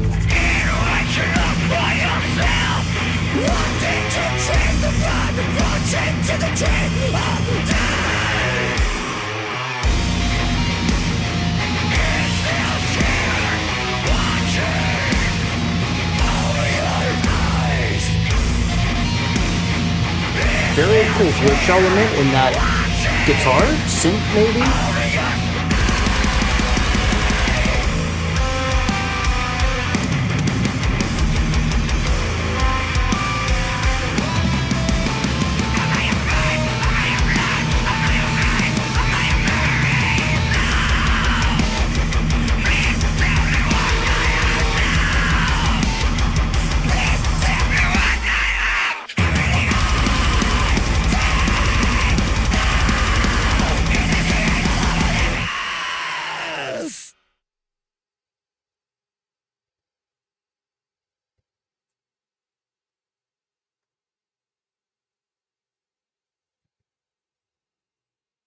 Can we go back to track 3? This was incredibly abrasive. I mean, granted, it had its lower energy sections, but the use of dissonance ideas was far more prevalent on this track. And I think in not just increased frequency, but increased intensity as well. There was a lot of places in here where I was just like, can we not? Let's get to the next idea. But please, no more of this. I don't mind dissonance as a texture every once in a while. I've been okay with it generally on this album. Track 2 started to push me a little bit, but it was a bit on the shorter side. I could deal with that. This song reveled in it. And I think to me it's interesting because the opposite emotion of this, what I get out of most of the acoustic sections, is melancholy. I get a sort of wistfulness too. There's a memory component to at least the first third of this track. Somewhere in the opening of it, it felt like, I don't know if I'd call it a wistfulness, certainly not nostalgia, but it's definitely a journeying into the mind, particularly for whatever reason, feeling like it associated with memory in general. It wasn't joyous, that's for sure, but it wasn't, I don't know, it wasn't wanting or longing either. To me, it's just dreary, melancholic, with a slight tinge of positivity. Not enough that I would call it bittersweet, but certainly multifaceted. To move from that into extreme discomfort for the other half of this song is a big surprise for me. And there are quite a bit more harsh transitions on here that, at least for me, didn't quite click. Maybe it's already because I was a bit disgruntled and pushed past my limits, so any other things that typically bounce off of me are going to be more noticeable, but I did find some of the harsh transitions to sort of feel like running into a brick wall, which, yeah, artistically, it's not a bad thing. Sometimes music just absolutely needs that quick shift. I don't know. I think I'm starting to miss some of the gentler, sharper rhythmic ideas that we saw on the beginning of the album. This one, much like track 3, kind of feels like it pushes more towards a post-metal realm, focusing less on riffage and more on atmosphere, which I don't think is a bad thing. It's just not really clicking with me. I'm finding less of the core elements here, although they do use one element that metalcore and post-hardcore and lots of hardcore bands like to use, and that's noise. The one element of those genres I'm not a big fan of. So it still feels like progressive metalcore to me in parts, but I don't know. This wasn't my favorite track on the album, that's for sure. And it being the longest was sort of torturous. I found some moments in it that I enjoyed for sure. The lighter parts I thought were beautiful and kind of more twinkly than previous tracks. I thought that was kind of nice. The guitar layering was pretty cool in those moments. But pretty much everything outside of that I felt was designed, purpose-built to upset me and make me want to leave quickly. This is one of those songs that I'm hitting the skip button, I'm launching the headphones off my head. Not something I'm returning to, that's for sure.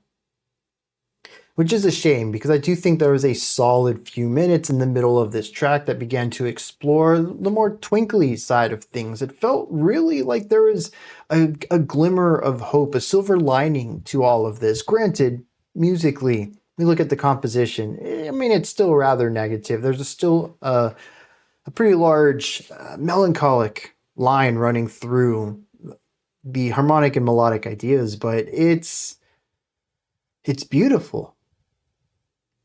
And the brighter tones and twinkliness of it and the multiple layers of guitars, like I said, it's kind of a silver lining. It's a light at the end of the tunnel. Maybe by the end of this, we can escape all of this. Maybe. And granted, there's only 11 minutes of music left. I don't think we're turning this boat around. I think we're still heading into this noisy, depressive stuff. But it's nice for a moment to kind of have hope. And maybe that's why it's paired with one of the gnarliest parts of the album as far as the heavy sections are concerned.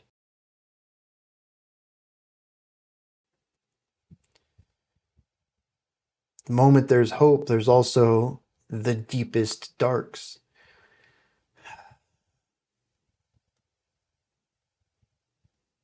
I do think this works as a nice penultimate track, though.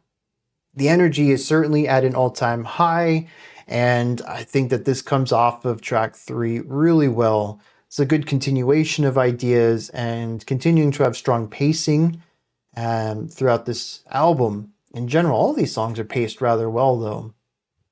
Never really sitting in an idea for too long, though I'm also appreciative that it sits into non-metallic sections for a pretty vast amount of the album.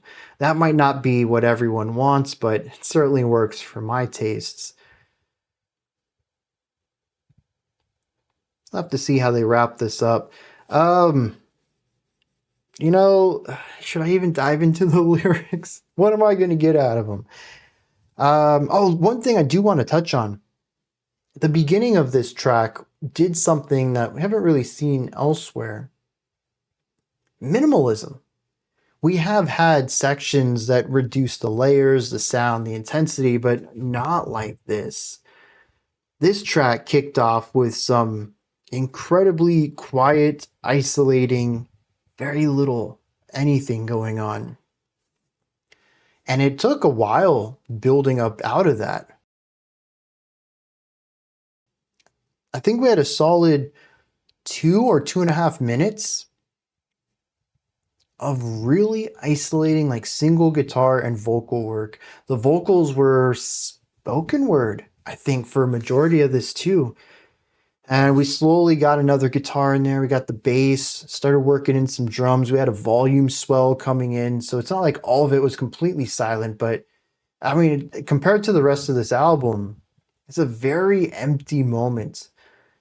And I appreciate that. I mean, just to continue on with what I've said quite a bit throughout this album, and something that Hypnos does fantastically is dynamics. I love looking over at that volume meter and seeing, we don't ever really dip below 50% volume, but there's a good difference between 60% and 100% through some of these sections. It's not all full blast volume, even in the quiet sections. And I love that too. When the song aims for something quieter, it actually reduces the volume. There's a variety of layers across this. There's a variety of moods, feelings, and intensity levels. And it is just an album that continues to expertly move between basically two extremes, finding some space in the middle of those two. And continues to reinvent itself, aiming for very similar emotions and atmospheres throughout the album, but finding different ways to evoke those and different emotions to tie into those. And it's been an album that's been full of highs and lows on a lot of different levels. And this track starting off with, basically a slow burn, starting from nothing. It's just another way that they're adding a bit of diversity to their sound and keeping the album fresh from start to finish. Let's hit some lyrics. This track takes the cake. Unless track 5 completely goes off the rails, this is the most scatterbrained song lyrically I've read so far. Now, I say that with the caveat that there might be some thread that ties all of this together. Maybe if you understand all of the nuance, the references, the depths of the metaphor and the figurative language, you can find how all of this works together, and it might be incredibly evocative. From a first time read, and I guess technically a second time read, I did go over it twice, I find nothing in here that makes sense or connects to any other idea. We kick off with some French. The silence of these infinite spaces frightened me. What is the privilege of the dead? I am going to die. Do you know what transforms night into light? Poetry. What is your religion? I believe in the immediate data of consciousness. There is a general through line, but it skips around so much. From there, we bring in the Spanish, and this is going to show up a couple of times on this track. It says Bolivia. There's no air left. How many are staying and how many have left already? That is repeated 5 times, 6 times actually, if you count the return to that phrase towards the final third of the track. But then we mention the memory stone, and it's unbreakable, a reflection that decays time and corruption that shows face. With no space, the affliction declines time. Am I your blood? Am I your face? This black sun screams and it bleeds. Such a memory. What remains of our days and nights?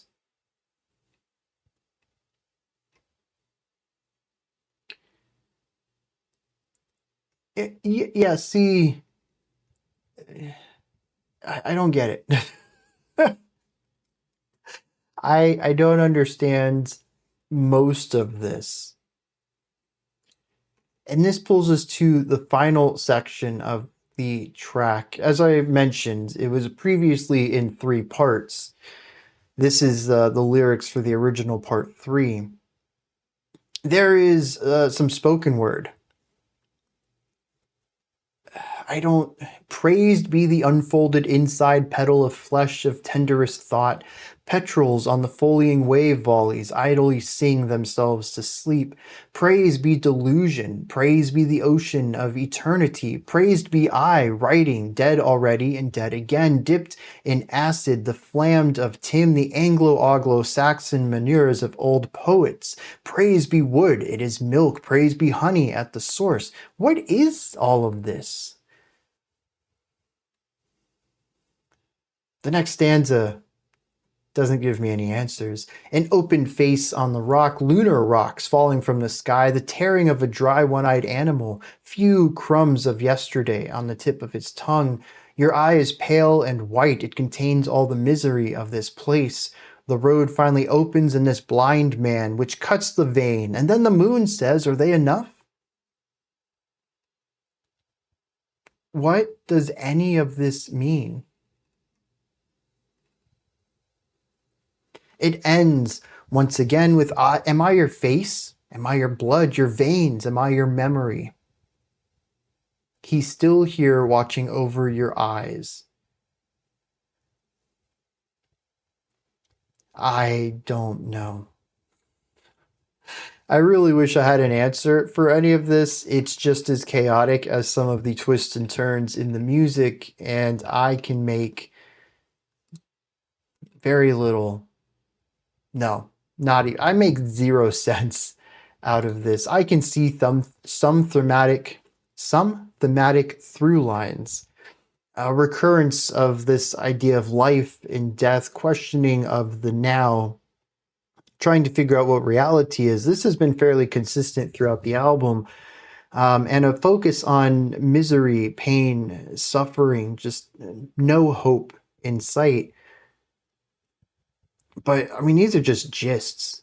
These are surface level emotional gut feelings I get from these lyrics, more so than a literal understanding of the text. Something tells me this final 10 minutes is not going to alter my understanding of this album at all. It's just going to continue to lean into what it is, and it's certainly an artistic expression of Hypnos.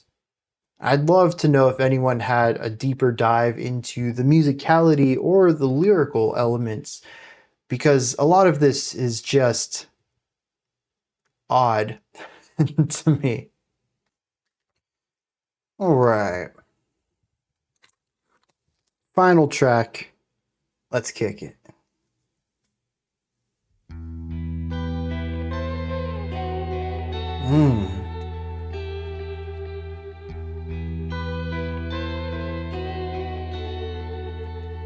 Evocative chord progressions.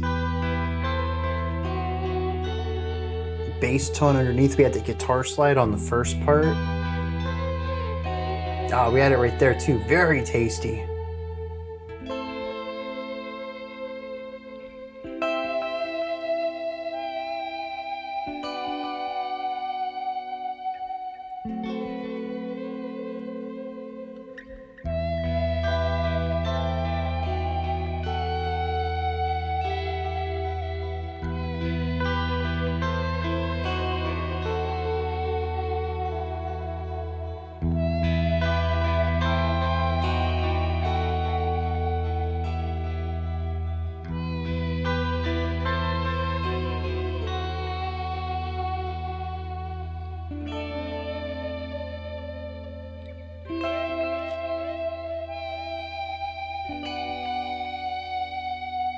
Ma mère m'a porté dans les villes quand j'étais dans son ventre. Et le froid des forêts, en moi, restera jusqu'à ma mort. Je suis l'un d'eux. Le matin, les sapins pissent dans l'aube grise, et les oiseaux, leur vermine, commencent à crier. Je m'endors, plein d'inquiétude. Vous qui émergerez du flot dans lequel nous aurons sombré, pensez, quand vous parlerez de nos faiblesses, au sombre temps où vous serez sortis, sur la terre où le vent est froid, vous n'êtes pas venus en roi, mais nus, sans rien, enfants gelés. There's a unique element to this. It is dreary, but there's a hopelessness to this that hasn't really been present elsewhere on this album. It's rather heavy.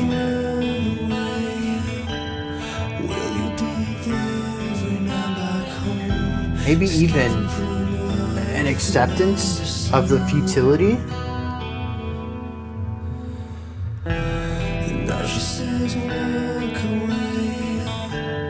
There's a long road into those lands, escaping from life without a sun.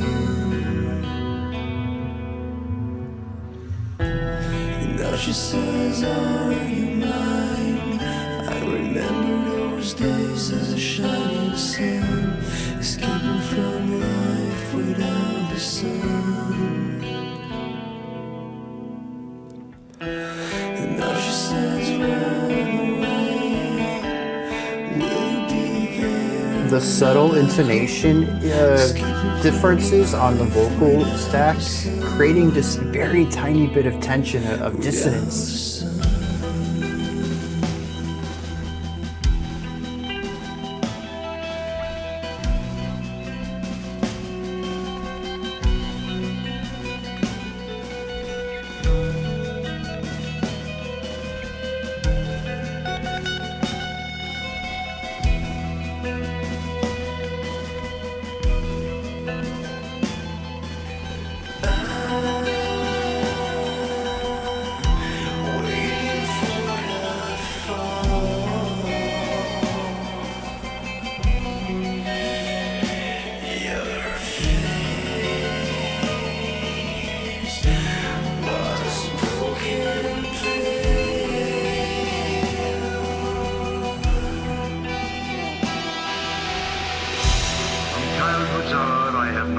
As others were. I have not seen as others saw. I could not bring my passions from a common spring. From the same source I have not taken my sorrow. I could not awaken my heart to joy at the same tone. And all I loved alone.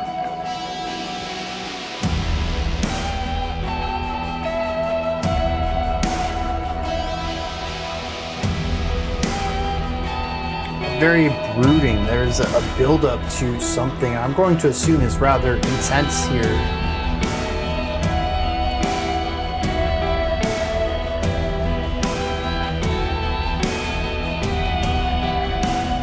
Ah, dude, such good layering still. So many elements just expanding upon this main feeling here.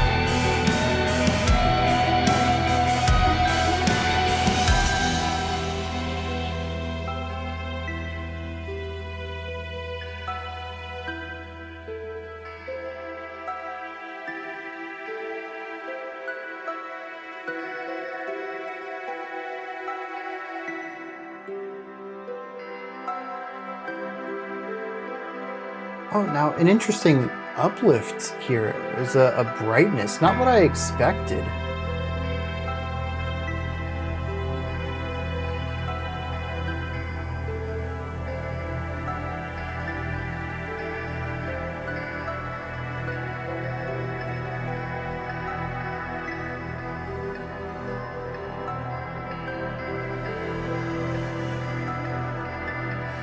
I love the little rhythmic discrepancies there. You could feel the pulse, but it's also very loose.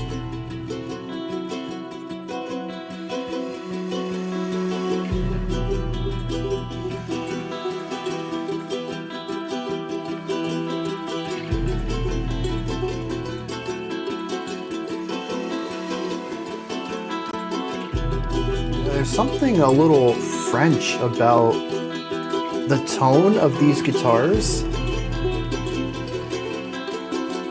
In fact, the really tiny one in the background, I'm not sure is it guitar, definitely in the lute family, or some sort of plucked string.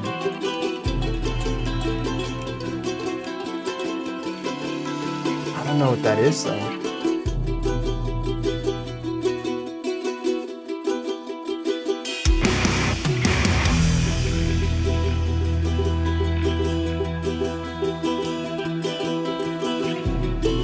Bit of foreshadowing with the drums and the big bass guitar.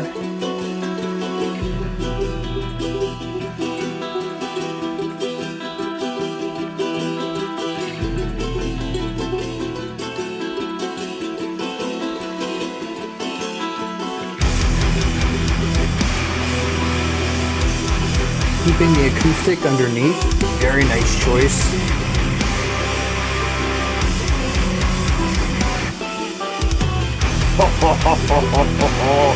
Yes.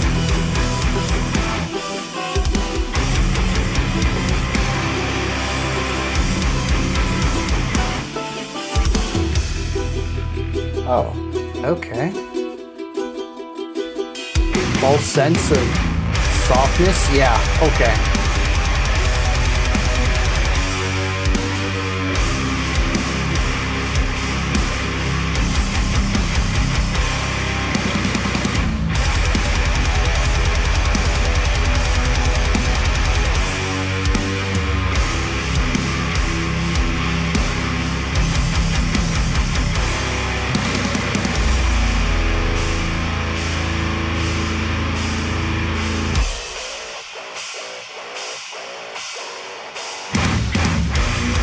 Cool bit of syncopation there.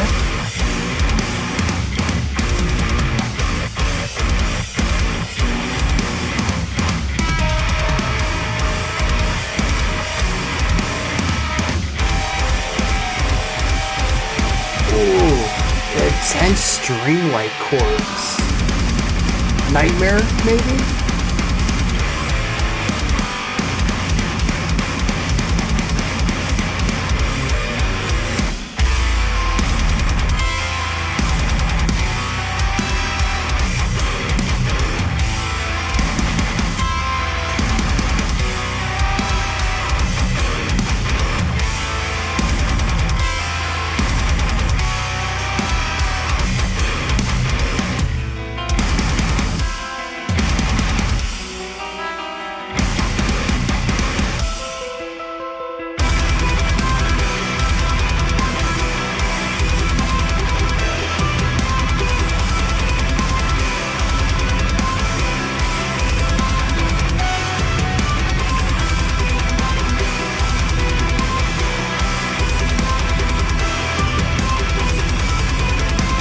very cyclical, and then the fourth time, the descending line the fourth time through.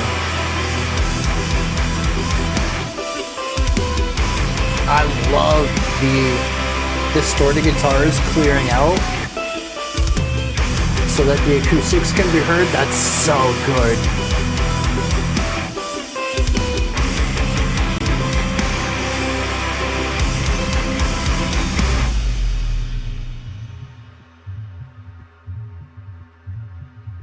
At the end? I mean, obviously there's sound, but...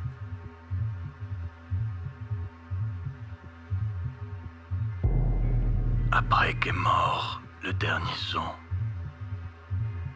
reste un silence très profond.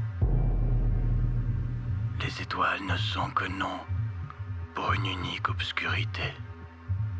Obscurité. Obscurité. Obscurité.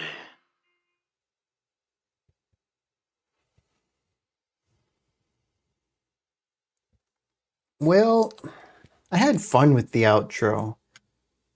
I liked the general vibe of the clean section. Like I mentioned, an acceptance of futility, of hopelessness, a moment of possible release of hope or light shining through.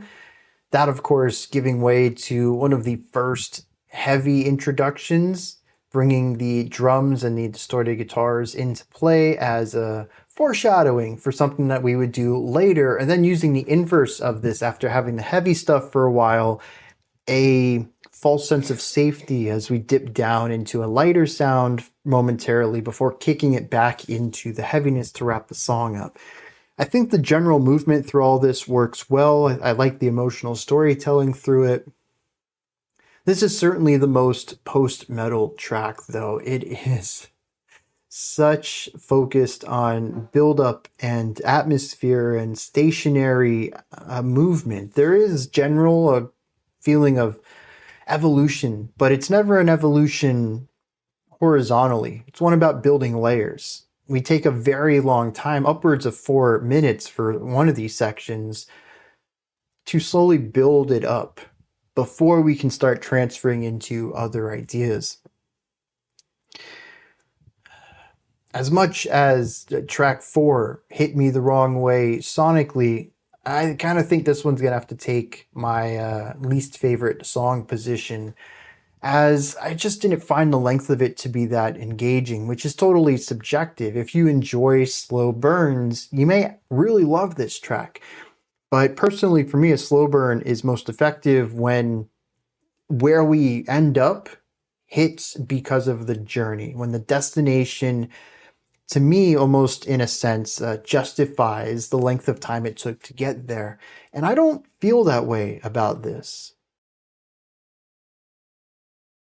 The end was neat, and I loved smashing together the heavy and the acoustic. I love the general vibe and rhythmic flow throughout it. It was a great atmosphere, but was it a peak? Was it worth getting to? I don't know. I don't think so. To me, journeys and destinations do have a very intricate link together. Even think about, something, a real life journey, right? You get in a car to go somewhere. You're not told where you're going. You're just a passenger. And you're told it's going to take an hour to get there. Dude, an hour car ride. That's not great. But then you wind up at Disney World for your first time. The hour ride was well worth it. If the hour ride was to get to a supermarket or a restaurant, that it didn't blow your socks off. It was okay. It was fine. You would have enjoyed it more if it didn't take so long to get there, though.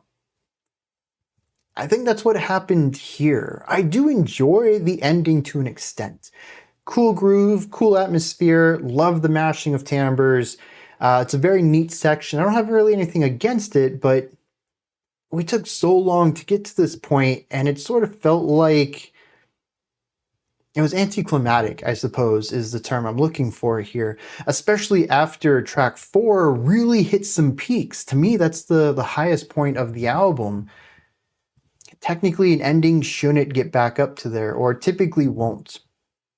This is a de-escalation of the album. This is wrapping things up. I think it makes sense that it's not quite on that level, but given how they have landed in some of their slow burns across this album, it didn't hit as hard as some of the others, and this is what they wrapped things up on.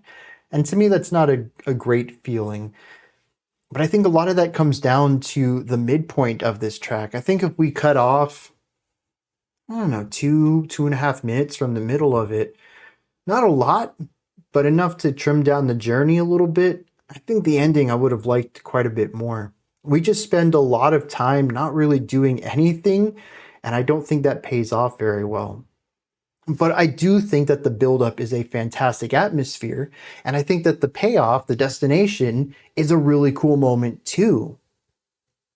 We just spend too much time in one, and it doesn't help either of them really stand out in that perspective.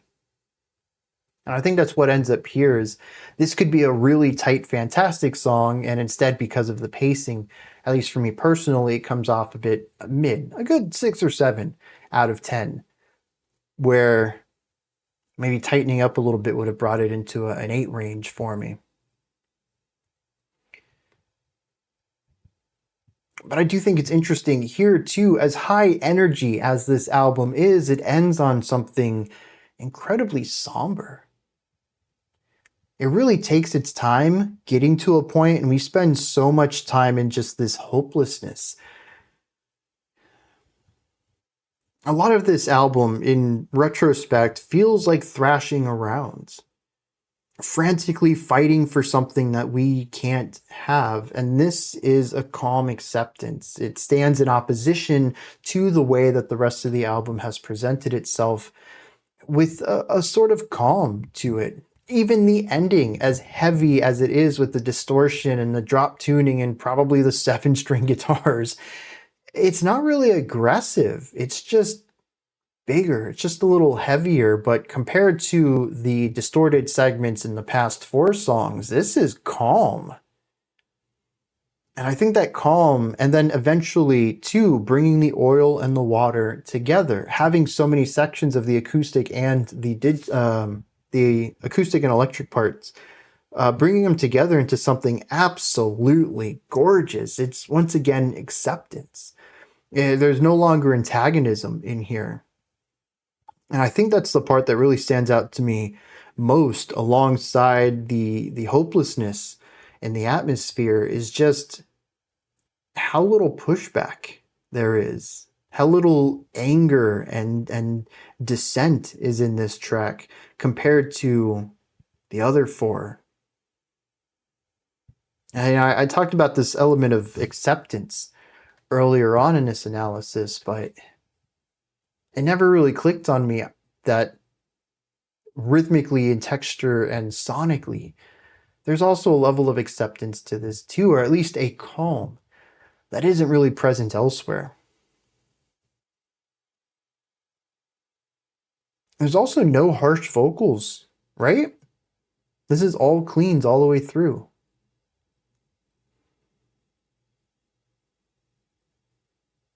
In a sense, I suppose that does feel anticlimactic for an album to be as intense and aggressive and energetic, to rein that energy in for the end. But artistically speaking, if that's the direction they're going for, they absolutely nailed it. To take the unbound sounds on this album and find a way to cage them, to still have that aggression and the softness, the bleakness, the anger, the range of everything. And I've talked about this big spectrum of sound and the contrast on the album, but to hone it and refine it, shave off the rough edges, and to master it in a way. And that's what we have here. We go from something exceptionally raw and then hone it down.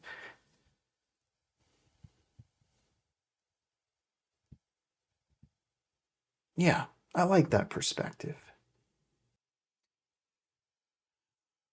What's interesting about this one is I read all of this in a linear fashion, taking the raw sounds of the album and refining it down, but I think this song in particular is one that looks at the endpoints, not just the aftermath of this album, or the aftermath, but what came prior to it as well. It kicks off and says, "My mother carried me to the cities when I was in her womb, and the cold of the forests will remain within me until my death, for I am one of them. I fall asleep full of worry." It says, "On the earth where the wind is cold, you did not come as a king, but naked and without anything, a frozen child, when a swaddling cloth was given to you, and the cold of the forest will remain within me until my death." So it basically says, I was born with worry and cold within me, and it will stay within me until the end. At the end of the track, there's a quote from Edgar Allan Poe. It says, "From childhood's hour, I have not been as others were. I have not seen as others saw, and I could not bring my passions from a common spring. From the same source, I have not taken my sorrow. I could not awaken my heart to joy at the same tone. And all I loved alone." So we have this embodiment of someone who feels that their entire life is a chill, it's a cold. They don't feel the warmth the same way that everyone else does. And they parallel that with Edgar Allan Poe speaking about how he felt different from his peers and his surroundings and his society and culture. There's an othering going on here. Between these, though, we have a repeated stanza. "And now she says, 'Run away. Will you be there when I am back home, escaping from life without the sun?'" This idea of the sun not being there, that's cold. No warmth.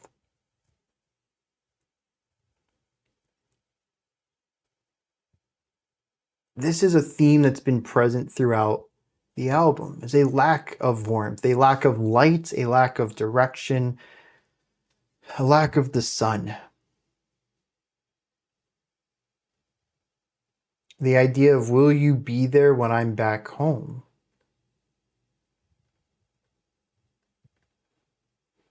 I wonder if this is the mother speaking to a general sense of the protagonist across these songs. I don't know if it's conceptual and that all these songs tell a story, but there is definitely common thematic elements that if we don't have a specific protagonist throughout these, we do have the thematic idea of a protagonist, of several stories about people who all have common elements in their life.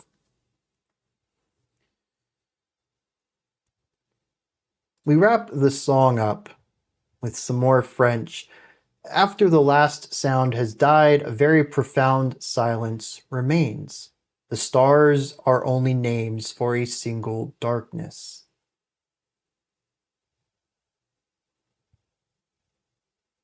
And then a repetition of the word darkness. And I think that's interesting. That as bright as the stars are, they don't really provide a lot of light to us. They twinkle up there, sure, beautiful, but do they provide a lot of light? Not really. The stars become names. We can point out a lot of little names in a vast darkness of space. And I wonder if that isn't what I was feeling through a lot of this album. A sense of hope, but a false hope. No song in here really brings a light or joy or positivity anywhere. There's always, to me, a feeling of hope. There's always an illusion of light from these stars, but generally speaking, the song is dark just as the night sky is. Now, how all of this fits together, I would really like to know someone else's interpretation of this, whether that someone else is one of you, maybe an article was written about this, or a cool blog post, or maybe Hypnos has written about it in their liner notes or in an interview or something. I'm very lost on this album. I don't know what it means, but I do get gists. I do get feelings and emotions while listening to it. It's a very powerful, evocative album, even if I don't understand it intellectually. I understand it emotionally. I do think I had a fun turn around on this, though. Acid Mist Tomorrow might be my favorite track on the album. Six Fingers, man, that was a good track. There was just a lot of dissonance in it. But more of the core elements I thought got removed, and while it started fairly metalcore, the midpoint started to see a twist more towards post-metal. And I don't think the last three tracks really hit me as hard as the first two, though I still did enjoy them. Anyways, let's wrap this up. These are my thoughts. Hypnos' Acid Mist Tomorrow 2022 re-release for their 10th anniversary. What do you think of this? Is there anything that stood out to you? Anything that you'd like to add on to what I said or correct me on? Do you have your own interpretation of this album? I'm open for any interpretation. I'm so lost on this. Put all of that and anything else you'd like to add into the comment section below. Above that, in the description box, you'll find a link to Linktree. Takes you here. You can find links to my music, ways to support the channel, a link to the Discord server, and so much more. Above that, if you could, like, subscribe, and ring the bell. I greatly appreciate all three of those. That wraps it up for today. I'll be back tomorrow, though, 5 p.m. Eastern Standard Time, 9 p.m. UTC. No, I won't. Tomorrow's Sunday. I do this every single Saturday. It's the one time I have to change up my cadence at the end here. I'll be back tomorrow, 11 a.m. Eastern Standard Time, 3 p.m. UTC. We have a live stream. We're going to check out some music, hang out, chit chat. It's a very fun, relaxed time. If you can make it, head on over to twitch.tv/criticalcomposer. And yeah, it's a blast. I highly recommend dropping by if you can. It usually goes for about 2 hours, 2.5 hours, something like that. So yeah, if you can drop by any of it, I'm sure you're guaranteed to have a good time. Otherwise, though, I'll be back Monday at the usual time. Until next time, remember to be critical, not cynical, of the music you listen to, and have a fantastic morning, afternoon, or evening, whenever you choose to watch my videos. Apparently, my finger got a little antsy and pressed that a little too soon. Anyways, have a good day, y'all.